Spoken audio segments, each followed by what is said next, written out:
Hello, everyone. Happy Easter from the Geeky Geezers to you. I'm your host, Aged Boomer. This is my co-host, Pacelli. Hello, hello. Did you like that classy intro, huh? That Sounds was professional. smooth. That was Sounds smooth. professional. You're getting it. You're getting it on, Getting man. it after 4 years plus. Okay, anyway. Okay, no, but in fairness, it hasn't been In 4 YouTube, years. that's nothing. Yeah, I know. People Well, have been no, doing what I these was things going to for say 10 is we've years. changed platforms, and there's been a Yes. lot of other changes along the way. I'm going to say maybe 4 months. Okay, not 4 years. Okay, Oh. but fair enough. Do you hear this? It's ASMR. Can you tell what I'm eating? It sounds like taffy. Jelly beans. Oh, jelly beans. That makes sense, right? Because Easter. Anyway, Happy Easter. here comes Peter Cottontail. Hopping down the bunny trail. I used to know a German Easter song. A German Easter song. Yeah, I when I was a kid, my mom sent me to kindergarten, and literal kindergarten, because the teacher was German, first generation German. So she taught us German songs, and I learned a little bit of German. So all my German doesn't just come from World War II movies, Excellent. Well, no, actually, that was something the German immigrants brought over here in the 1800s. They brought I Yeah, think the concept of kindergarten. That was in all the them. 1800s when we were kids, right? Funny man, funny man. I don't know. I suspect we're not sure, but we think one of my ancestors might have fought in the Civil War too. But That's pretty cool. I That's don't pretty know. cool. But it would have been on the Union side because we were in New Jersey. But again, don't know that Well, for a yeah, fact. you started out as a northerner, you just recently became a southerner, so fair enough. Yes. Well, it's a weird little thing because I'm northern born, but I'm southern. I've been in the South for so Well, long. here's the other thing. You're in Florida, so is Yes. technically south, but they were part of Spain at the time, weren't they? Or I don't even remember. I'm going to have to go back and look at my Florida history. Here's what it is. I've visited different parts of Florida, right? Right. And one thing that I've noticed is the further north you go, the more southern it feels. So, like where I'm at, no, it don't feel like the South. It Yeah, feels let's face like a it. beach town. Florida is saying the Florida is south is literally just speaking geographically.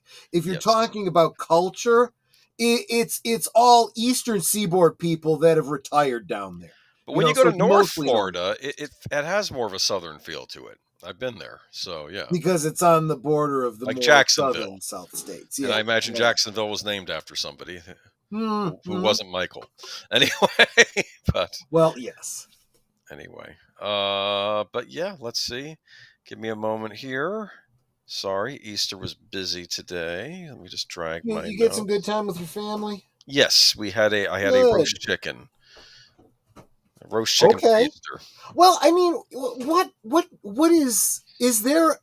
Like for East, or excuse me, Yes, for Thanksgiving in the United States, it's usually turkey, right? turkey, correct.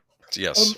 And then I think that if it's not turkey, it's ham for Christmas, or maybe people have some other thing. Is there something specific for Easter that is I like always thought typical? Easter was ham.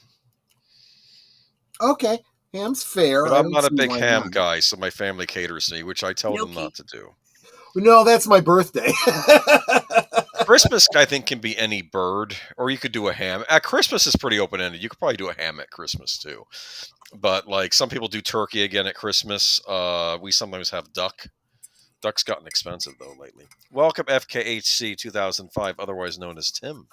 Real Wade Nation Gaming says, I had pork chops and steak. Wow. That's nice. Moo and oink. Very nice. Florida participated in the American Civil War as a member of the Confederate States That of is true. America. It had been admitted to the United States 1845. Okay. Thank you very much for your help on that, and welcome, by the way, They were a Big late Al, for state, I joining. guess. Happy Yes, Easter, they were. everyone. Thank you, Big Al. Have a great show, my friends. Thank you. Connie Cleary, welcome. Horizon. Depends, hail to the Geeky Geezers. That's you, last call. I guess so. I'm feeling like an old man these days. Like, I'm looking at the whole video game situation. I'm like, I just want to go back in time when I would buy my console and buy my cartridges at a store instead of all this nonsense we're dealing with now. So, Pit Sniper Husker said flank steak, hash browns, and half a dozen fried eggs. Happy Easter.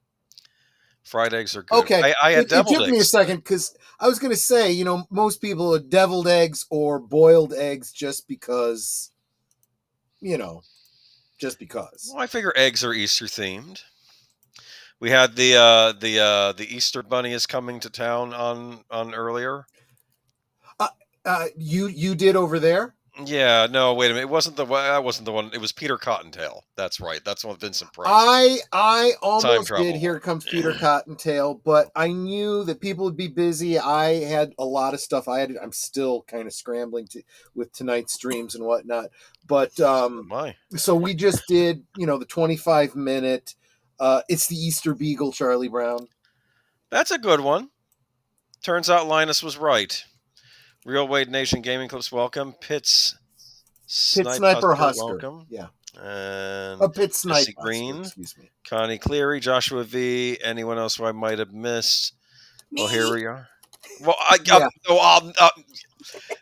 hi, Netter, as I always say in the chats. Fair enough.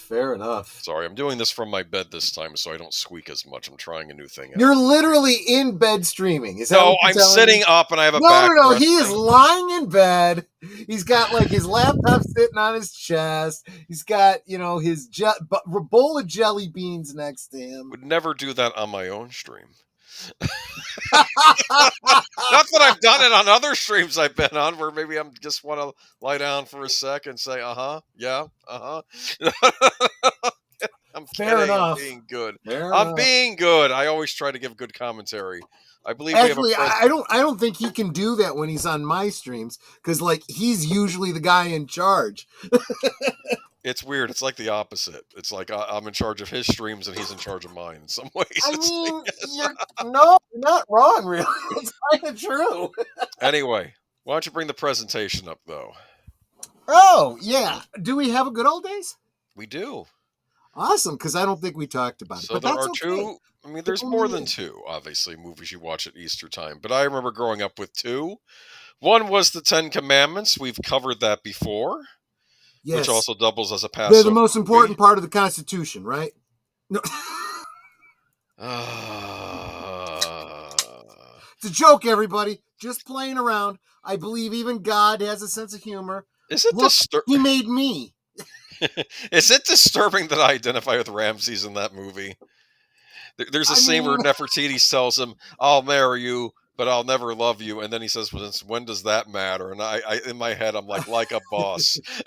Yeah. That's but then she's got the line, you know, he's a real man. If you were a real man, it's like, wow. Yeah, she keeps needling him, and then finally, when the Pharaoh's army gets wiped out, and he just goes and sits down next to her, and he says, "His God is God." Remember that? Yeah. That's a great classic. But another classic is, of course. Well, we're going to get into that in a second. This is General Lew Wallace. I believe that's his name. He was a Union... Oh, thank you so much, Geek Flag. Happy Easter, eggheads. Funny man. Oh, I just realized that my chat here is not up to date. So there we go. He says, "Happy Easter, eggheads." Yes.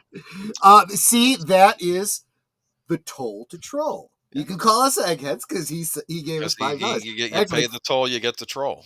I think you overpaid. I take egghead for almost nothing. Yes. But this is General Lew Wallace. I kind of resemble that remark. Now, he was a Civil War general, and Union side, I believe. But he also wrote a book called Ben-Hur, subtitle "A Tale of the Christ." This was Big L was already way ahead of you. He knew as soon as he saw the picture that you were getting at. Very, very popular American novel in the 1800s. just hugely popular. I think he started out writing this because he wanted to do a book like The Count of Monte Cristo. If you've seen the book, or maybe like Sure. me, read the movie, or sorry, if you've, I think I said read the movie, read the book, or seen the movie. Count of Monte Cristo, it's all about a man getting revenge by a friend that betrayed him, right? And he sort of wanted to do the same thing over again, but this time it's taking place in biblical times, actually during the time of Jesus, actually, when he was, like the first 30 years AD, I think, right?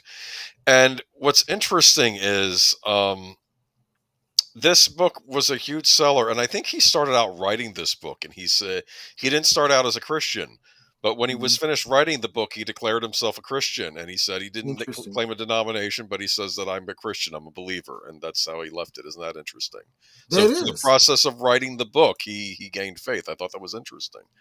Watching now, took break for intermission for this good old days. Oh, you're watching Ben-Hur now. Nice. It's funny. I did watch it over the last couple weekends. I figured we're just going to treat this as a two-part movie. We'll watch the first part the one week, the next part the next week. This is made in the 19th.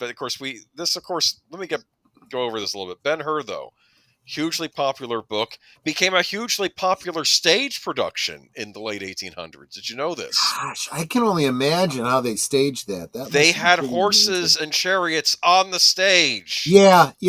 Stage plays used to be pretty grand things. Yeah, elaborate. So I can only imagine what that experience was like. But we got the silent film a while later, actually directed by Cecil B. DeMille. There are a few urban legends about the silent version of Ben-Hur, which you can look up later. But basically in the 50s, though, we started getting epics, and some of them were biblical, not all, but a lot of them were. Like Quo Vadis was another one. That was about the early days of Christianity during the time of Nero. Yep. And of course, Nero was not a nice guy. No, he didn't care for the Christians. He didn't. No, he wanted. I love it in the movie. He says, "We're going to burn down Rome so I can create Neropolis, a new city." And he's like, "When are you planning to do this?" Oh, it's already started. And then the centurion breaks, and you see the city on fire.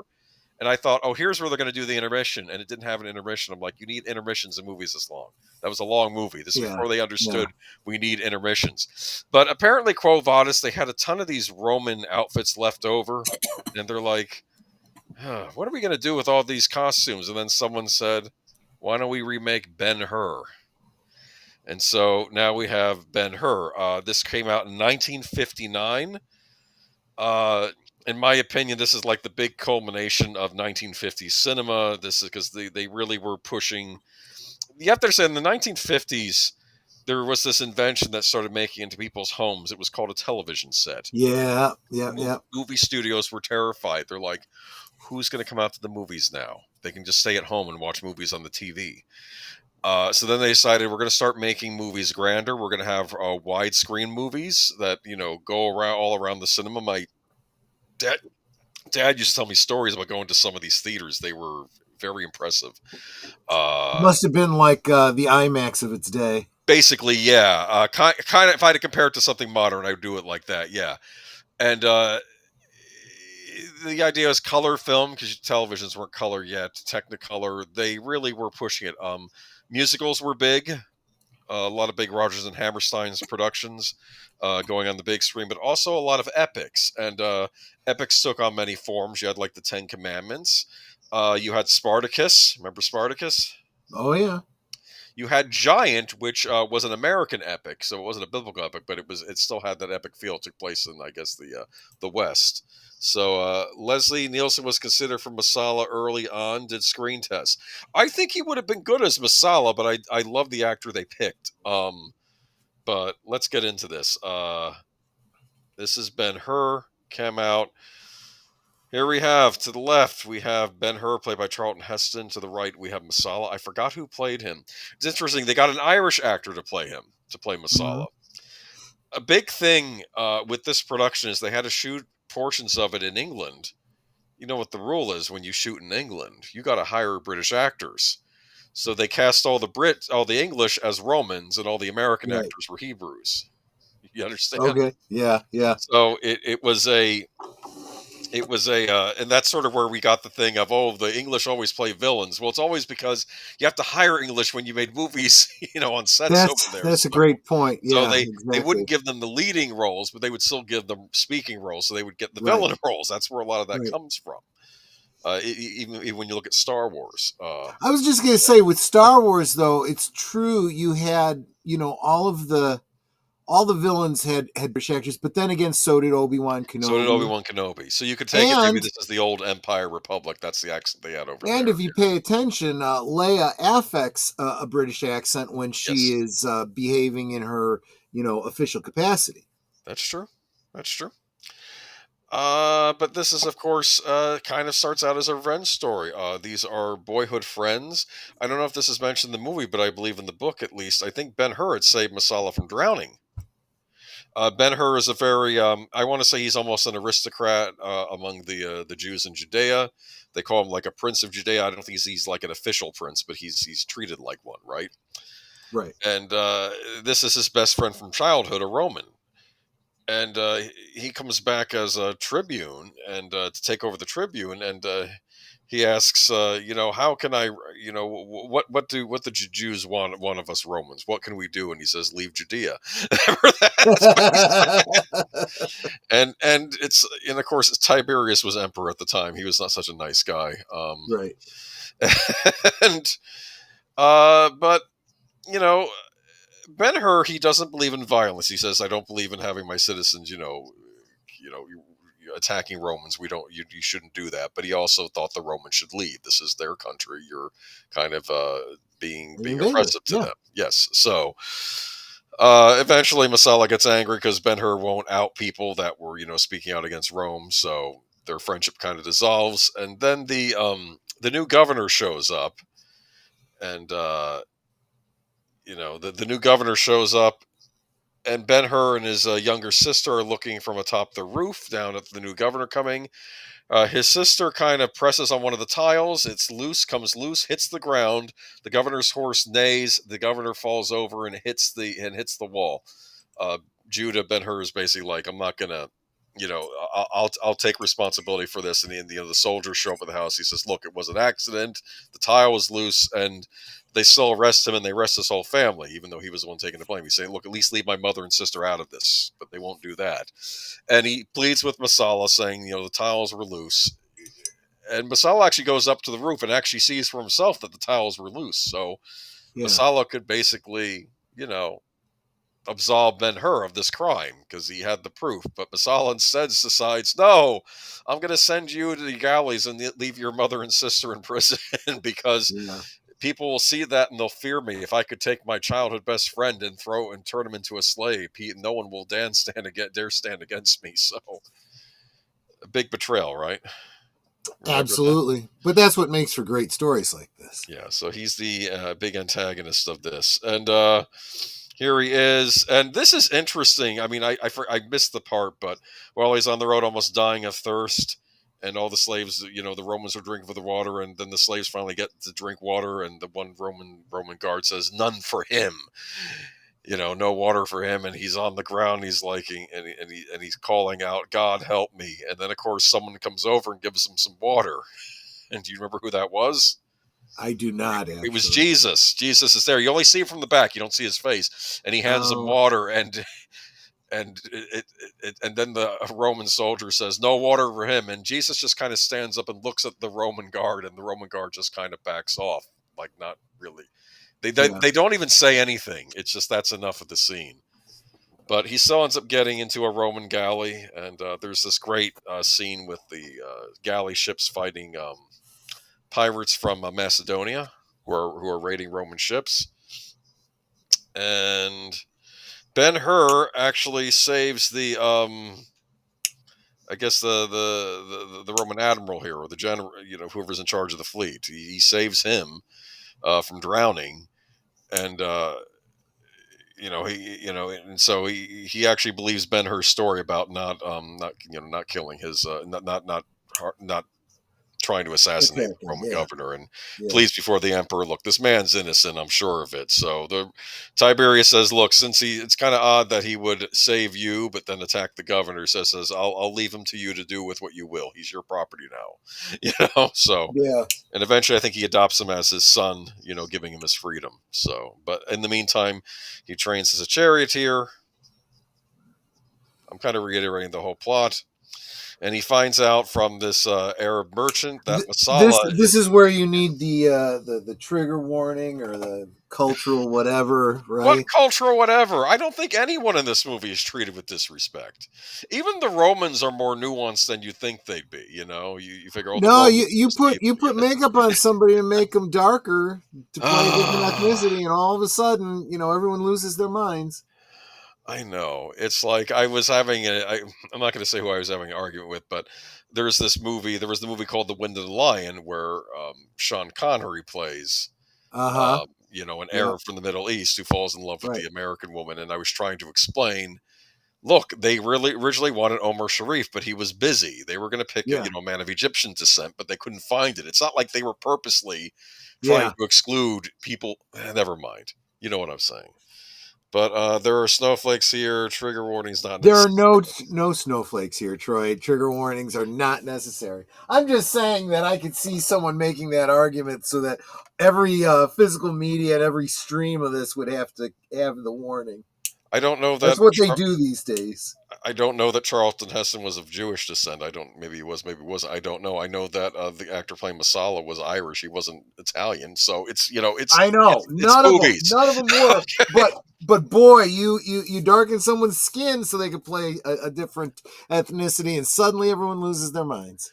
No one rose a ruckus with Alec Guinness made to look Arabic and Lawrence of Arabia. That's another epic movie that I really need to watch. That was always my dad's favorite. I always meant to watch it, but Lawrence. I have heard people talking about Yes, it now, though, yeah, David. Yeah. huge deal. Big influence on Steven Spielberg. Actually, he was a huge fan of that movie growing up. Wow. I want to make a point that I don't know if we have this habit of looking at older movies and thinking, oh, these are cheap or they didn't have the budgets they do now. This thing had a budget. These chariot races, there's Uh-huh. no green screen, or back then they just would have had a film projector behind him. Everything is being shot in real time. So Wow. him and Masala had the chariot race, and I'm not going to try to spoil it more, but this was a grand production. Look at this widescreen too. This scope widescreen. This is wider than like the scope widescreen we have now. It was truly when you were at a theater. I think it would almost wrap around half the theater when you saw it. But brilliant production, classic film. Look at that though, and Yeah. it's really intense. And you're basically seeing a race in real time with horses. It's like because in ancient Rome they had the chariot races. So yeah. So I don't know.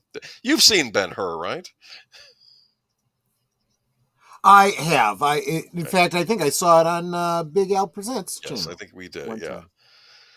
But it's really interesting. It's a story about revenge. I would argue, though, in some ways, he doesn't really get revenge per se. I think Masala gets hoisted on his own petard in this. He's the one that's acting inappropriate in this race. He Right. basically has a Greek chariot with like spikes on the side that can destroy other chariots. It's Yeah. but anyway, though, I don't know. I was just watching the last couple weeks. I just remember this being an Easter favorite, along with the Ten Commandments, and there are other movies too that get shown too. Like Greatest Sure. Story Ever Told was another one. So was King of Kings. That's another one they used to show a lot. Absolutely. But Absolutely. yeah, Ben Hur though, this might be my favorite of all the big biblical epics. My favorite auto epics in general, though, that might go to Spartacus. I do love Spartacus, but yeah. Um, Great classic movie. And I don't know, I kind of look back at the 1950s. It's not necessarily my favorite decade for cinema, but when you look at the techniques they were using film wise, the Technicolor, the widescreen, I don't know if they had quite started with stereo sound yet.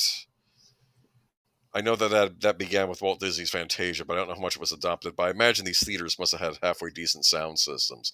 I, I I think sometimes we look at the past and thinking, "Oh, this stuff's out of date." But I think if we were living there, this stuff would look very state of the art, maybe even better than what we get now. I don't know, but They did grand films, and they wanted to present them in the most grand fashion. Yeah, especially a lot of the musicals too. I'm kind of shortchanging the musicals of this period, or even the comedies. Like Some Like It Hot. Remember that one? Oh yeah, yeah, yeah. Some Like It Hot. No, and I'm thinking 30 Year Itch. That's what I'm thinking. That was the one with Marilyn Monroe on top of the grating when the wind blows up. Right. Right. Yeah, That's a nice looking film. I have very often commented about musicals and how musicals used to be done well, and when they would translate them to film, and then something happened, and the cinema no longer understands musical theater. I think that during that period, people, directors, actors, they were still very familiar with the theater. I think they had backgrounds in both. Sure. Like when I know there's a scene in the movie Hail Caesar, which is kind of funny because I don't want to say it's making fun of Ben Hur, but they're doing a Ben Hur style movie in the movie. But Yeah. Ray Fiennes director, he's directing an adaptation of a play, but he's saying it's a Broadway smash. Broadway was very respected in old Hollywood. Like if you were a director given a Broadway play, you wanted to make it as grand as you could because it was a Oh big yeah. deal that you got given that choice. Whereas now, I don't know. Yeah, 7 Year Inch. That's what I was talking about. 7 Year Inch. Some Like It Hot was black and white. That was the one with Tony Curtis and Jack Lemmon. 7 Year Itch. That was the. You That's know, about the guy who's been married 7 years and is getting an itch. Anyway, go ahead. actually, Nate says now they make musical theater like their long form music videos. Well, they did that in the 80s and 90s. Those were actually a whole different ball of wax. I'm talking about when they took musicals, Broadway musicals. And well, I mean, like look at what we've had lately. Les Miserables, Phantom of the Opera, Cats. Oh God, Cats. So many that they basically kind of sort of, if you squint your eyes and tilt your head, you get that they're basically doing the same story with basically the same songs, but with a bunch of people that can't sing and a bunch of directors and technical people who don't understand musical theater and how to get the mise en scene. You know, it's just it's just ridiculous. But Yeah, well, that's how it is. I don't mind musical. I didn't mind musicals when I was a kid. I liked Annie and Popeye. Now those, I love those. Those, well, not so much Annie, but Popeye was a movie made to be a musical. So the filming on that was just spot on. I mean, that was great. Um, Popeye. the That'll be the next week's good music old was days. was classic musical comedy style. That was great. And yeah, that musical version of Annie, man, that I love that movie. That Did I was tell you as a child Annie confused me because I confused Daddy Warbucks with Lex Luthor from yes, Superman? you did, and I I said, I, I understand think I you. think at the time, well, he's not so bad in this movie. That's what I was thinking as a kid. No, my favorite line is I'm forgetting the actor's name, and I know deleted scenes will Albert remind Finney. me. No, no, no. Okay. It played FDR. He Oh, was okay.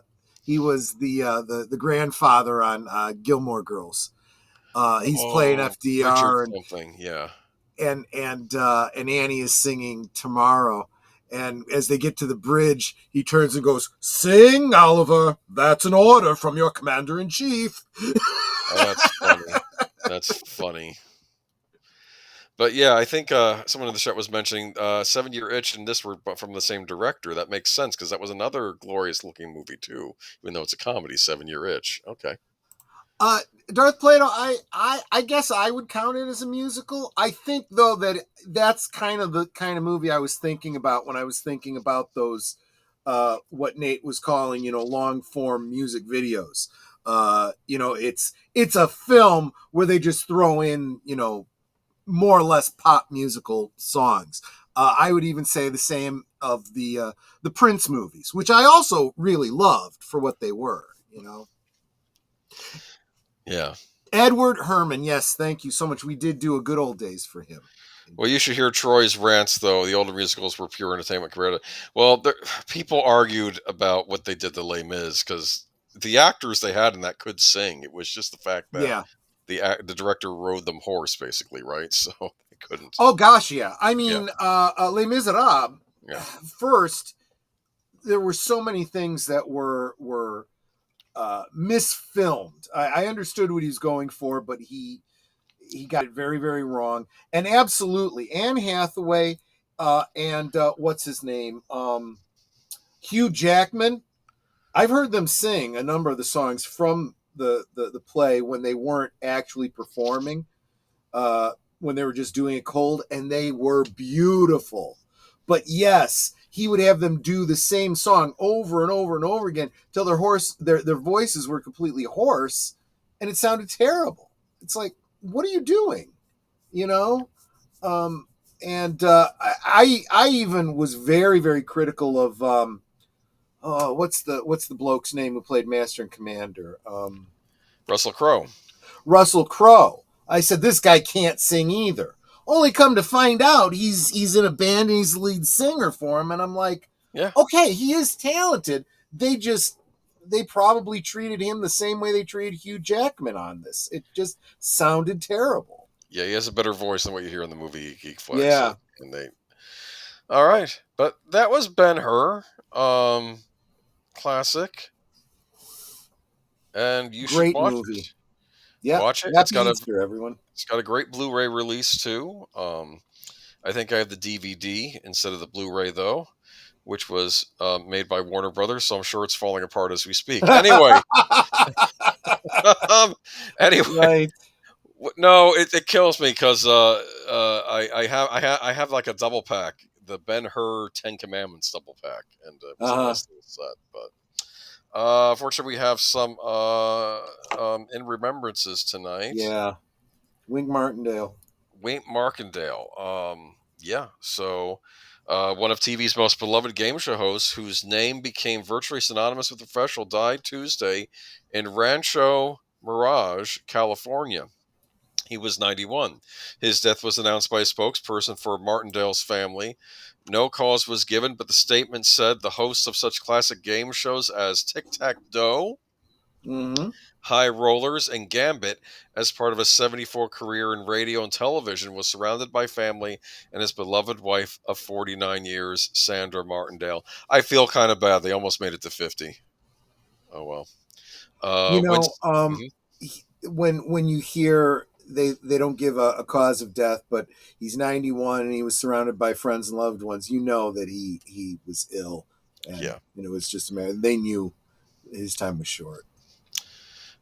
Yeah. Winston Conrad Wink Martindale was born on December 4th, 1933 in Jackson, Tennessee. He launched his career as a disc jockey in Jackson at the age of 17, then rising through the ranks at Memphis WHBQ, where, according to his family, on the evening of July 10th, 1954, fellow DJ Dewey Phillips played Elvis Presley's debut record, That's All Right, on the radio for the very first time. Playing the tune repeatedly while Martindale phoned Presley's mother and asked if Elvis would come down to the radio station. Elvis soon arrived at WHBQ for his first interview, and music was changed forever. The family statement. That's so interesting because we last January we did a watch party of the Kurt Russell made-for-TV Elvis film, and that scene was prominent. I did not know the trivia that was Wink Martindale making that call. Yeah. Very interesting, isn't it? Mm-hmm. Martindale also found his own success as a recording artist, performing the spoken word song Deck of Cards in 1959, a track that went to number 7 on the Billboard Hot 100 chart and number 5 on the UK singles chart and sold over 1 million copies. Later that year, Martindale moved to Los Angeles as the morning host of Boss Jock KHJAM. The following year, he joined the morning crew at the archival KRLA and moved to KFWB in 1962, replacing future Laugh-In announcer Gary Owens. He also had stints at KGILIM from 1968 to 1971, and Gene Autry's KMPC from 1971 to 1979, in 1983 to 1987, KABC in 1989, KJQY from 1993 to 1994. Wow, that's a lot. Okay. Yeah, right. His additional radio credits include Hit Parade Radio and the syndicated programs Music of Your Life, 100 Greatest Christmas Hits of All Time, The History of Rock and Roll, and the 3-hour Those Were the Days, and recent recurring appearances on The Howard Stern Show. Among his most popular radio specials was the Elvis Presley Story in 1975. Well, rest in peace. And were you aware of all those game shows he was on? Well, I definitely knew. I avidly watched Tic Tac Doe when I was a kid. Yes. What was that about? It's literally think about Hollywood Squares. It's kind of like that, except without the celebrities. Oh. You had two people playing against each other on a tic-tac-toe board, and you would choose your square, and you'd have to answer a question. Why was it called Doe? Because they won money. Oh! Ding, ding, ding, ding. You win a prize. Tell him what he's won. I thought it was like you'd have to throw dough at the tic-tac-toe board, and like it'd be sponsored by I can see that too. I can see that too. That's fair. Yeah. Darth Plato says my great grandmother, who was born in 1890, loved Wink. Okay. Yeah. Him and Bob Barker. Yes, we've talked about Bob Barker as well. Barker, yeah. Exactly. He was in Happy Gilmore. Yes, that's right. That's right. But yeah, that is. I like Jesse Green. Dough. Not that kind of dough. Oh, I thought it might have been that too, but that's a Simpsons catchphrase, is it not? So. Right. Yeah, I mean that definitely popularized it, but that particular onomatopoeia is kind of you knew what he meant when he said that.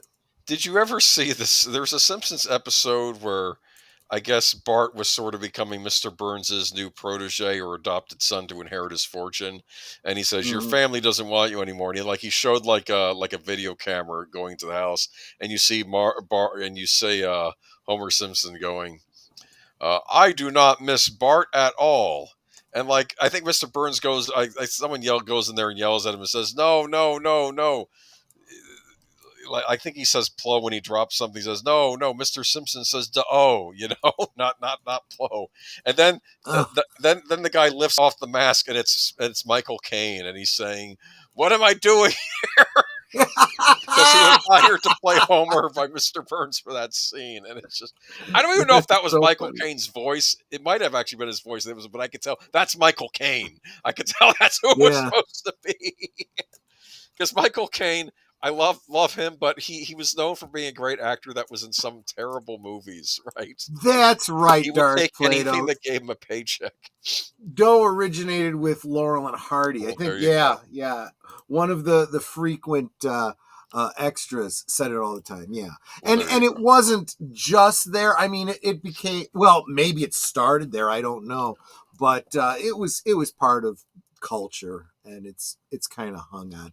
And yes, but the Simpsons have really kept that alive. But anyway. Tic-tac-doe. Tic-tac-doe. Well, rest in peace, and I think we need to move on to our next, unfortunately, our next death, right? Yes, another. This one, she was 1 year shorter. Jean Marsh, 90 years old. Try to find a nice picture of her since the article wasn't cooperating with me, but I like that. Oh, she got one of those nothing awards because she stays in England and pays taxes. That's really nice. Well, anyway, Jean Marsh, longtime British star who appeared in several hit 80s movies, has passed away, TMZ has confirmed. Leslie Dupp, Marsh's longtime agent, tells us that Jean did indeed pass away Sunday, while also sharing a statement from Michael Lindsay Hogg, a pioneer in the music video industry in pal of Marsh, is revealing she passed at her home in London Sunday due to complications for dementia. I'm telling you that disease takes out a lot of people. It's really unfortunate. Yeah. Lindsay Hogg says he and Marsh were close for 60 years, speaking almost daily over the last 40, adding she was a wise, funny, pretty, kind person, talented as both an actress and writer, who was loved by everyone who met her. Marsh began her screen career in the late 1940s, appearing in a series of uncredited roles in smaller shows before grabbing bit parts on The Twilight Zone and I Spy, as well as a small role in the Elizabeth Taylor-led flick Cleopatra. I was mentioning epics earlier. Do you know why we don't see why epics went away for a long time? Because we had epics that bombed. Cleopatra was one Yeah. of them. Another, Yeah, that's but again, that was the people understood this back then. If you want to score big, you have to gamble big. But yes. there's always the chance that when you gamble big, you may also lose big. There was another one that came out called The Fall of the Roman Empire. I believe it had Sophia Loren in it. I Mm-hmm. think Alec Guinness was in it too, but I think that one destroyed a studio. Cleopatra almost destroyed 20th Century Fox. I forgot what saved them. It might have been, was it Moon River? What was the move? What was the music? Was that Breakfast at Tiffany's Moon River? I Is that don't what that's remember. from? I don't remember. Anyway, never mind.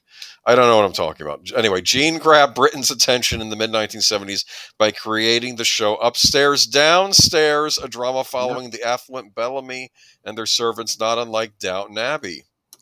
The show, on which Marsh played the character Rose Buck, ran in England from 1971 to 1975, in the United States from 1974 to 1977, because we always get things late, right?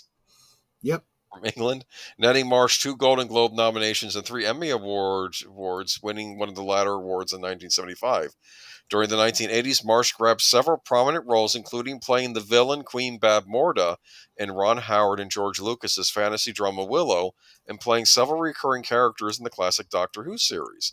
Among her numerous other credits, Return to Oz, A Connecticut Yankee in King Arthur's Court, Murder, She Mm-hmm. Wrote, Dangerfield, Grantchester, The Love Boat, and Goliath Awaits. Marsh reprised her role as Queen Babmorda in the 2022 TV spin-off of Willow, making her final screen appearance before her death. Jean was 90.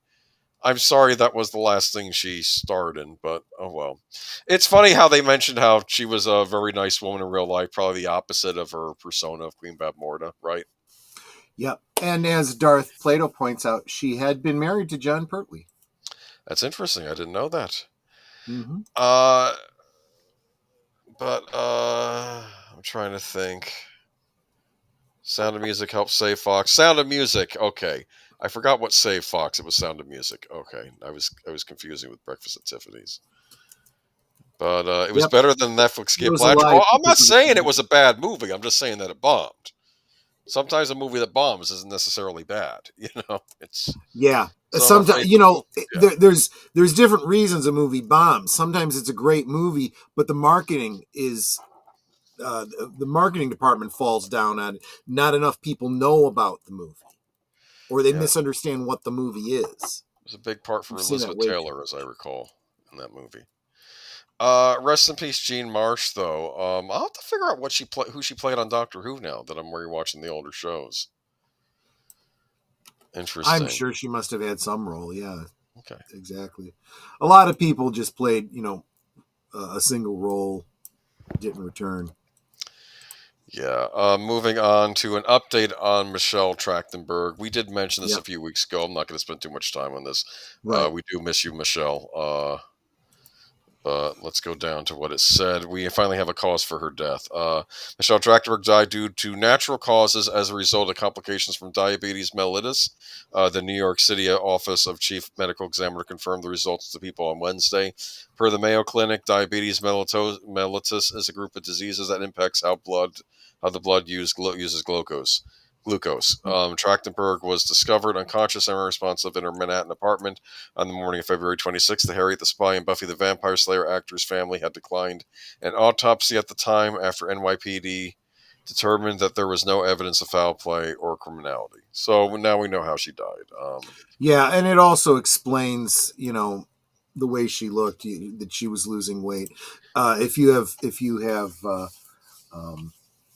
have diabetes, type Yeah, 1 diabetes especially, yeah. you have a difficult time with your metabolism. Um, That's but too bad. yeah, it's a shame. It's a shame. And I wanted to bring this up. I didn't want people thinking, because we talked about the other week, thinking it was some kind of drug-induced thing or something. I did want to give the actual cause that, you know, Yep, to hopefully that. absolutely. Jean played 3 roles in the Hartnell era. Okay, she was during William Hartnell. Okay, interesting. There you go. So, Cool. rest in peace, Michelle Trachtenberg. And now we move on to our first entertainment story of the We night. have a lot of um, older films being brought back with sequels that we're talking about this week. That's It's all we're going to get. not really surprising, I suppose, but it does seem to be a lot of nostalgia chasing. In an extensive new chat with Deadline, Warner Brothers CEOs Mike DeLuca and Pam Abdy have spilled the beans on a handful of new projects in the works at the studio, confirming along the way that a brand new installment in the Gremlins film franchise is on the menu. These two people are trying to keep their jobs. They're Yeah. betting on nostalgia now. They tried original Which projects. kind of goes back to what we were talking about when we were talking about big epics, that were huge but could destroy it. This is the problem. If you want to be safe, you will probably end up losing.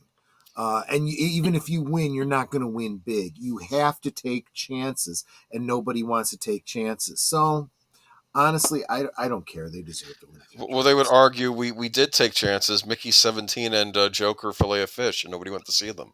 And And again, that's not taking a chance. That's throwing that's not paying attention to and understanding the movie that you're creating and who you're making it for. That's important too, you know. And wouldn't it have been they don't cool get if they had just done a Joker, the Laughing Fish movie? Oh my gosh, right? Just they did it. It's a great episode of Batman the Animated Series, but I would have Unfortunately, all the kinds of things they want to do requires the setup. You have to do all the stories in advance. This is one of the things that I'm getting really upset about with Fantastic Four. Oh, I love Malice. That's such a great story.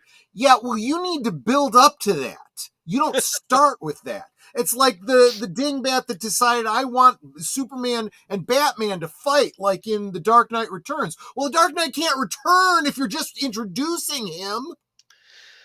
That was I do blame part of that on the fact that the Batman versus Superman's idea had been floating around Hollywood for the better part of a decade. Someone over there at Warner's had I got to use proper language here. He wanted that movie real bad to happen. Zack Yeah. Snyder took it upon himself to do it, but this was before Zack Snyder was even hired. Someone over there, and because I remember Jay Leno making a joke about it, like I think back in the '90s or the early aughts when he was saying, "Superman's a superhuman from Krypton. Batman's a guy that works out a lot." He didn't understand the Batman versus Superman idea, but well, that's because if I personally think I don't care who you are, how much money you make, how much your suit costs. If you are spending hundreds of millions of dollars on these movies, maybe you take the time and read the damn book that's being adapted so that you understand it. If you think that's beneath you, you shouldn't be doing the movie. I'm just saying. I wonder if they'll make the Gremlins CGI. They probably will, and it's probably not going to be as good. Is it?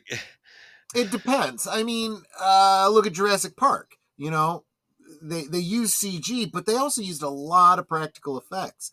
I think there's some things that they could do that are mostly practical effects and still touch it up a little bit with CG. There's nothing wrong with that. There was a time I when did people like the comment I saw earlier that the Gremlins were Grogu 1.0. really. Okay. I can kind of see that too. Yeah. But Troy, there was a time when people really wanted sequels to these. Yeah, but yeah, like 3-4 years after the second one would have been nice. Now wait a minute. it's 30-40 years later. I like the Goonies, but it was never a movie I thought back in the day would get a sequel. Gremlins, yeah I kind of expected that to get a sequel. The funny thing is, the Goonies did get a sequel on the Nintendo Entertainment System. Yeah. There was a Goonies 2. Everyone was really confused by it because they're like, well, is this a sequel to the movie? But we never got a sequel to the movie. Turns out in Japan, there was a Goonies video game, but we never got the Goonies video game over here. And then I guess the game was such a big hit in Japan, they made a Goonies 2 video game. And then released it here without having released the first one. I think that's stupid marketing. That's just a marketing guy who has no idea what he's doing. Yeah. And I think it's what the I think who were the villains in that? The Fratellis.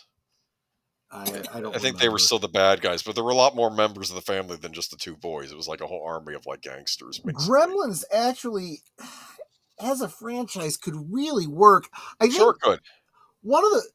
one thing I did like about the second movie was it kind of built on who uh they treated the reptilian, 2.0 type gremlins as being almost like mutations. So you could get all kinds of crazy stuff. You had the one guy that was all obviously on the spectrum, and then you had the one that was Tony Randall's voice, and the one that was problematic today because he was a cross dresser and whatnot. Of Uh, course, they wouldn't do that ki- now. But that was probably Kissing on the holographic doctor, who was kind of into that apparently. no, but that was I thought it's been a while since I've seen Gremlins 2. You said one dressed like a lady. That was probably a callback to Bugs Bunny dressing as like Carmen Yes, Miranda or it something. almost certainly was. Yes. I think that I think they even, because this was a Warner Brothers film, I think there was a reference in the cartoons that they were watching. Also, as I recall, they were watching Snow White because they were all sitting in the audience singing "Hi ho, hi ho, hi ho." They could never do that now. They actually, I Well, think actually, they someone. could now because oh no, Warner Brothers couldn't. Right, 20th Century Fox could. I think Chris Core made the comment that if they'd been shown in the Snow White, the new Snow White review, that if they had been showing that for the Gremlins, they just would have left the theater and they wouldn't have been able to blow them up. Oh gosh, right. Actually, that would be funny if they did that in the third one. That would Okay, be to hilarious. Darth Plato, when he's saying I like the Goonies, blah blah. Listen to me. I was a kid when I saw that in the theater. I was Yeah, actually the me right too. age, the exact right age for the Yeah, Goonies. Troy, I remember hearing about the what was it? Three the three Gs. Fans want G's. more Goonies, The Gremlins, fans. and Ghostbusters. Yeah, Maybe crossover. actually, I think I don't know about Goonies, maybe Goonies, but a Gremlins and Ghostbusters crossover would have Well, there's no really been reason cool. Goonies couldn't take place in the same universe. Keep in mind Sure. that when you're a kid, you're Yeah. seeing all these movies. You're just assuming they're taking place in the real world, like Ghostbusters, like Gremlins, like Goonies. Well, Not that far. Goonies, the Goonies could absolutely have an adventure similar to, like, Stranger Things that could be, Yes. crossed over with the Ghostbusters and whatnot. And honestly, I was one of the people that said, when they finally got their heads out of their collective derrieres and said, yeah, this all girl reboot didn't work. Let's just do a sequel, 30 years Yes. on. Ghostbusters Afterlife was actually pretty good, and the Yeah. fans were happy, and it actually brought in new fans. Shock, shock, shock. That could happen. Apparently, we'll get to it in a little bit, but apparently, Beetlejuice's sequel did really pretty well too. So we'll get to that as well. But Well, yeah, it would be nice. It would be nice if this turns out to be a pretty good movie. And what I was going to say is, I do feel that as much as so many things I liked about Gremlins 2, but um, in a lot of ways it rehashed the first movie too much. It fell into the trap that sequels well, often do, and was just it like re- spoofing the first movie? Is that it why people almost thought it was was, kind of yeah, thrilling? because Yeah. in the first one you get that horrible story about her father dying on It doesn't Christmas make a Eve. joke about Thanksgiving or Easter or something like that. Like, She oh, made a joke about President's Day and being flashed by someone dressed like Abraham Lincoln, and it's like, really, and and it just doesn't land really well, but I could see them taking this like a step further, because Gremlins really was meant to be, it almost became a comedy, almost slightly scary film that kids could enjoy. I think they could make this they could push the envelope and make it a little bit more horror-ish. so apparently Chris Columbus is going to be involved with both of these. So Uh-huh. that's a good sign, right? He helped make the originals. He's part of that Yeah, I mean, Spielberg that's a good crew. point. So let's see. Abdi said in a new interview with Deadline this morning, we're super excited about Amblin developing with Chris Columbus new entries in Gremlins and Goonies franchises. So on paper, these should be good. They're getting the original people back. Um, Let's see the script. Let's see. He says we first have a new script written by Chris Columbus back in 2017 with that iteration of the script described as being both twisted and dark. I'm really proud of the script, Columbus said in 2017. It is as twisted and dark as anything, so we'll see. It's always a budgetary conversation when we're going to shoot it. I wanted to go back to the really twisted sensibility of the first movie. I found that was a very easy place for me to fall back into and start writing again. So hopefully we'll see the movie soon. I Okay. like that. Darth Plato, thank you very much for the $5 super chat. The Mogwai and Gremlins come from the Undercity area of Big Trouble in Little China. Ah, ah, I would not be surprised if they use the same sets, and yes, I could totally see that connection. Also, doesn't the the grandson that brings the father in to buy the Mogwai, isn't he wearing the same hat that Short Round does in Indiana Jones and the I Temple think of so. Doom? And I see that was it Jesse Guajardo who said, I would love to have seen a movie with Goonies and Indiana Jones crossover that would lead to the passing of the hat, just like Raiders. And just like I was saying here, wasn't the kid that played Short Round in the Goonies? Yes. I would love that to have been Oh, like the he'll be in the grandson. sequel. If they do a sequel, they have to have him because now he's Absolutely. name But for I that. would love to find out that his character was like the grandson of Short Round. You Oh, know, that'd be funny. that would be great. That would be Well, brilliant. there were little jokes in Gremlins too. How you had like I like the Crazy Eddie type sign on board, but it was like a knockoff of Indiana Jones, but that was done on Right. purpose. That was Chris Yeah. Columbus again spoofing a Spielberg because his first spoof of Yes. Spielberg was Piranha, which was a spoof of Jaws, and they said that Spielberg loved Piranha so much that he actually he worked with Columbus to make Gremlins with Amblin Entertainment because he was That's pretty impressed with the cool. spoof he did. So instead of their director being insulted, he loved the spoof of his own movie. But moving on, Beetlejuice. Yeah. It does make I grabbed some artwork off the internet for the thumbnail that was fan generated. They're speculating that Beetlejuice 3 will be called Beetlejuice, Beetlejuice, Beetlejuice, and it makes sense. If they don't do that, they are missing a wonderful They'll opportunity. do it. They're not going to call it That Beetlejuice makes 3. sense. Yes. Or Beetlejuice, the Revelation or something. I'm just Beetlejuice Revelations or Beetlejuice. Something with an R in the title. I'm kidding. I'm trying to think of the Right. most generic title. An extensive new chat with Deadline, Warner Brothers CEOs Mike DeLuca and Pam Abdy have spilled the beans. It's the same article. Hold on. Scroll down.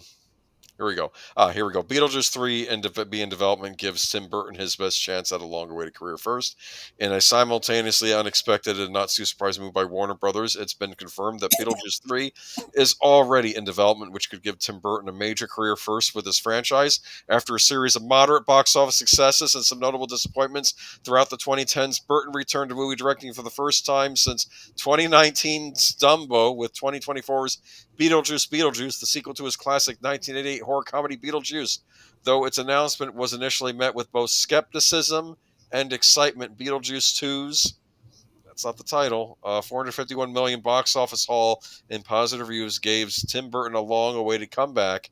Now that comeback is seemingly continuing, with the studio capitalizing on Beetlejuice 2's resounding success. Considering Burton had previously expressed doubts about the possibility of another sequel happening in his lifetime, Warner Brothers confirming Beetlejuice 3's development so soon was surprising. That said, it would be difficult for the studio to ignore Beetlejuice's franchise potential after impressive commercial and critical success, especially since Beetlejuice 2's ending leaves the door open for Michael Keaton's titular ghost to return again. Plus, if Burton directs Beetlejuice 3, it'll finally give him a career feat he came close to achieving in the 1990s. Though Warner Brothers is developing Beetlejuice 3, it hasn't been confirmed whether Tim Burton will return to direct. If he chooses not to, it won't be the first time that he hasn't come back for a sequel to one of his movies. Following the $1 billion box office success of Alice in Wonderland in 2010, Tim Burton left the director's chair for a producer role on Disney's 2016 follow up, Alice Through the Looking Glass. Did you see Alice Through the Looking Glass? No, I saw the first one. I saw the first one as well. I heard the second one was not good. What I thought was interesting about the Alice in Wonderland 2010 that Burton did, it had Johnny Depp in it, but it also had Crispin Glover in it, right, as one of the villains. And Oh yeah, yeah, I think Crispin so. Yeah. Glover played the Willy Wonka character in like Not Another Epic Movie or whatever, like one of those knockoff Oh comedy wow. ones. Oh wow. But I remember marking at the time that even though this is a spoof, they're doing a spoof scene of the Charlie and the Chocolate Factory with Johnny Depp.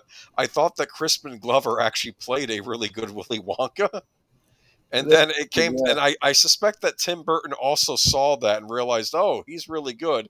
So then he casts him in Alice in Wonderland with Johnny Depp instead of, That's interesting. Yeah. Johnny Depp, I believe, played the Mad Hatter in that movie. Yes, he did. But okay, but they're making a point after two directorial successes with Batman and Batman Returns, Burton never got a trilogy out of his Cape Crusader. As such, if Tim Burton returns to direct Beetlejuice 3, it'll mark the first proper movie trilogy. Considering Beetlejuice Studios was only the second sequel Burton had directed in his career following Batman Returns, a trilogy being completed so soon wasn't expected to be on the director's plate. However, with Beetlejuice already marking a triumphant return to the themes, style, and filming approach of Burton's 80s and 90s heyday, it will be exciting to see him keep this momentum going with the continuation of his beloved horror comedy character stories. Yeah, I gotta admit I haven't seen this second one What? yet, so I can't speak. No, come on, man! I got a lot I'm doing. I'm a busy guy. We spent so much time talking about movies, we don't have time to watch them. That's how it goes. Exactly. He's kind of right on that. But Dude, if they call it that, I'm on board. Beetlejuice 3 right, Maverick. that could be really interesting. If it could be like a spoof of Maverick with Beetlejuice, I'm sorry, that might be kind of funny. Go ahead. Riding a sandworm instead of a instead of a plane. The speaking of those Batman, what if Tim Burton had continued to do Batman? I'm currently reading that Batman Resurrection, and very shortly I will be reading the Batman '89 comic that continues the trilogy. Could have been very good. Could have been very, very good. So I'm open to it. Why not? Yes, I saw Alice. It was hot garbage. Okay. Okay. It doesn't surprise me. I didn't hear many good things about it. Yeah, Disney, they probably hired someone to. I had heard a while back that Disney was trying to see if they could make Tim Burton style movies without Tim Burton. Yeah. I think they made some Nutcracker movie without Tim Burton, and it was also bad, even though they were trying to go for a Tim Burton feel for it. This is the thing. If you want something in the style of so and so, you get so and so, right? That this is just what you do. Okay, so anyway, Beetlejuice. What do you think, huh? I have to watch the sequel. I'm going to try to catch up on a lot of movies after Alice was a real person. Really?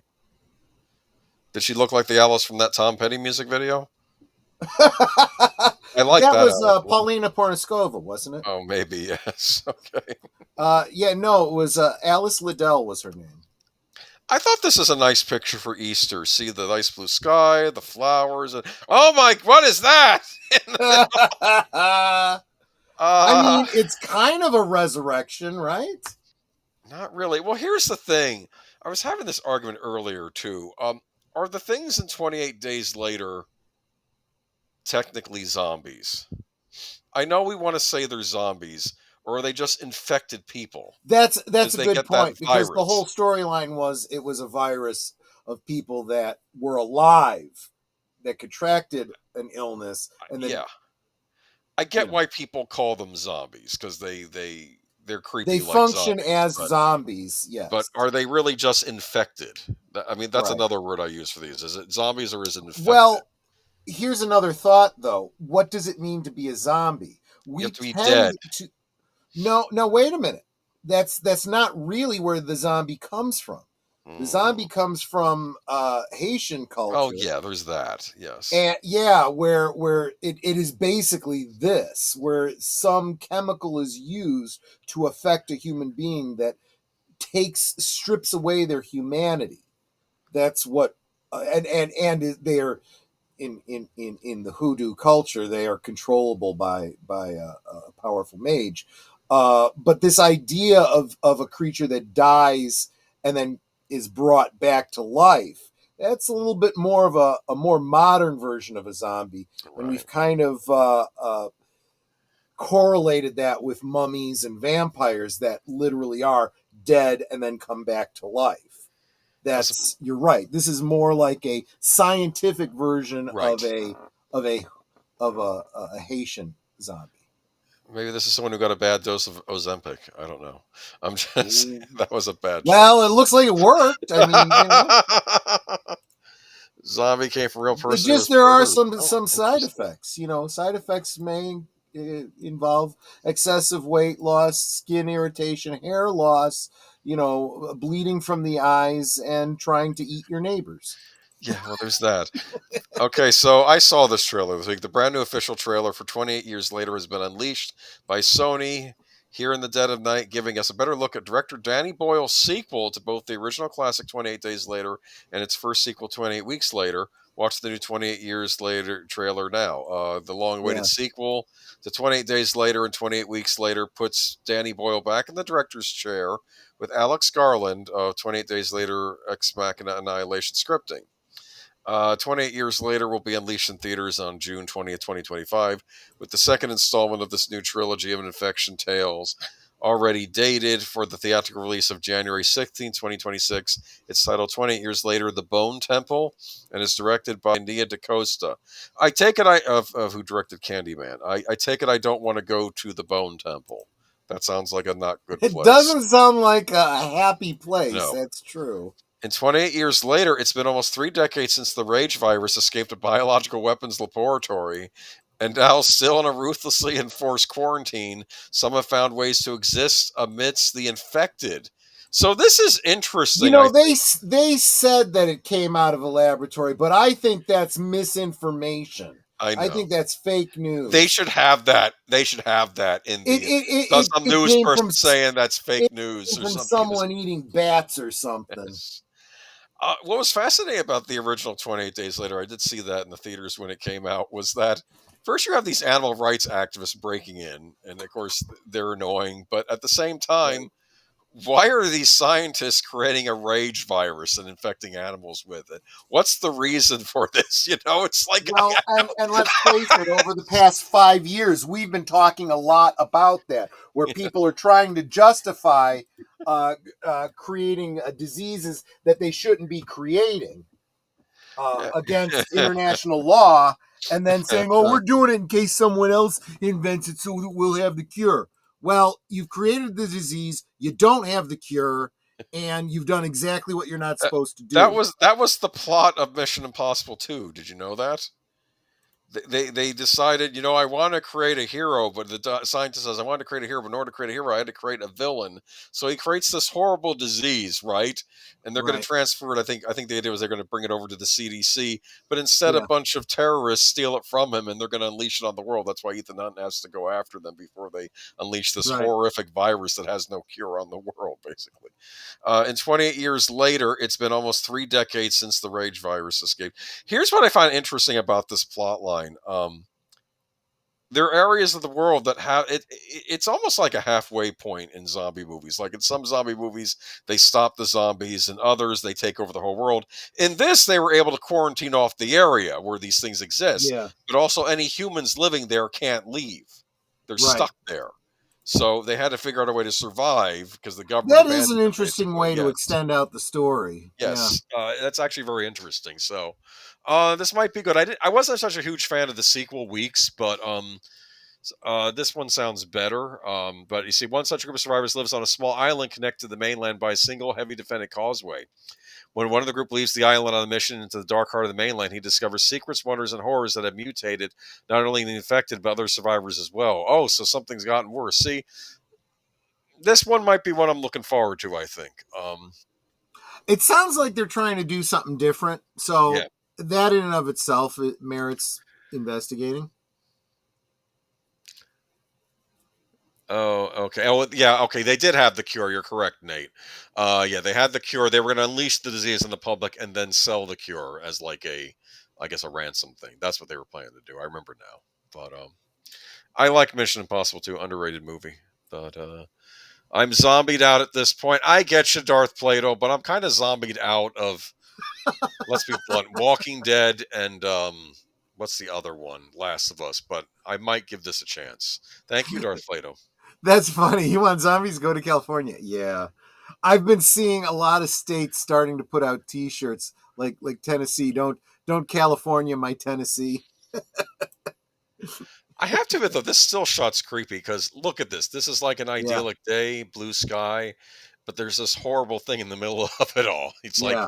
I think you're used to horror movies taking place at night. This one might have a lot of segments that take place during the day. Oh yeah. Yeah. It makes sense. So, Yeah. Yeah. yeah, I don't know. It looks promising, so we'll see.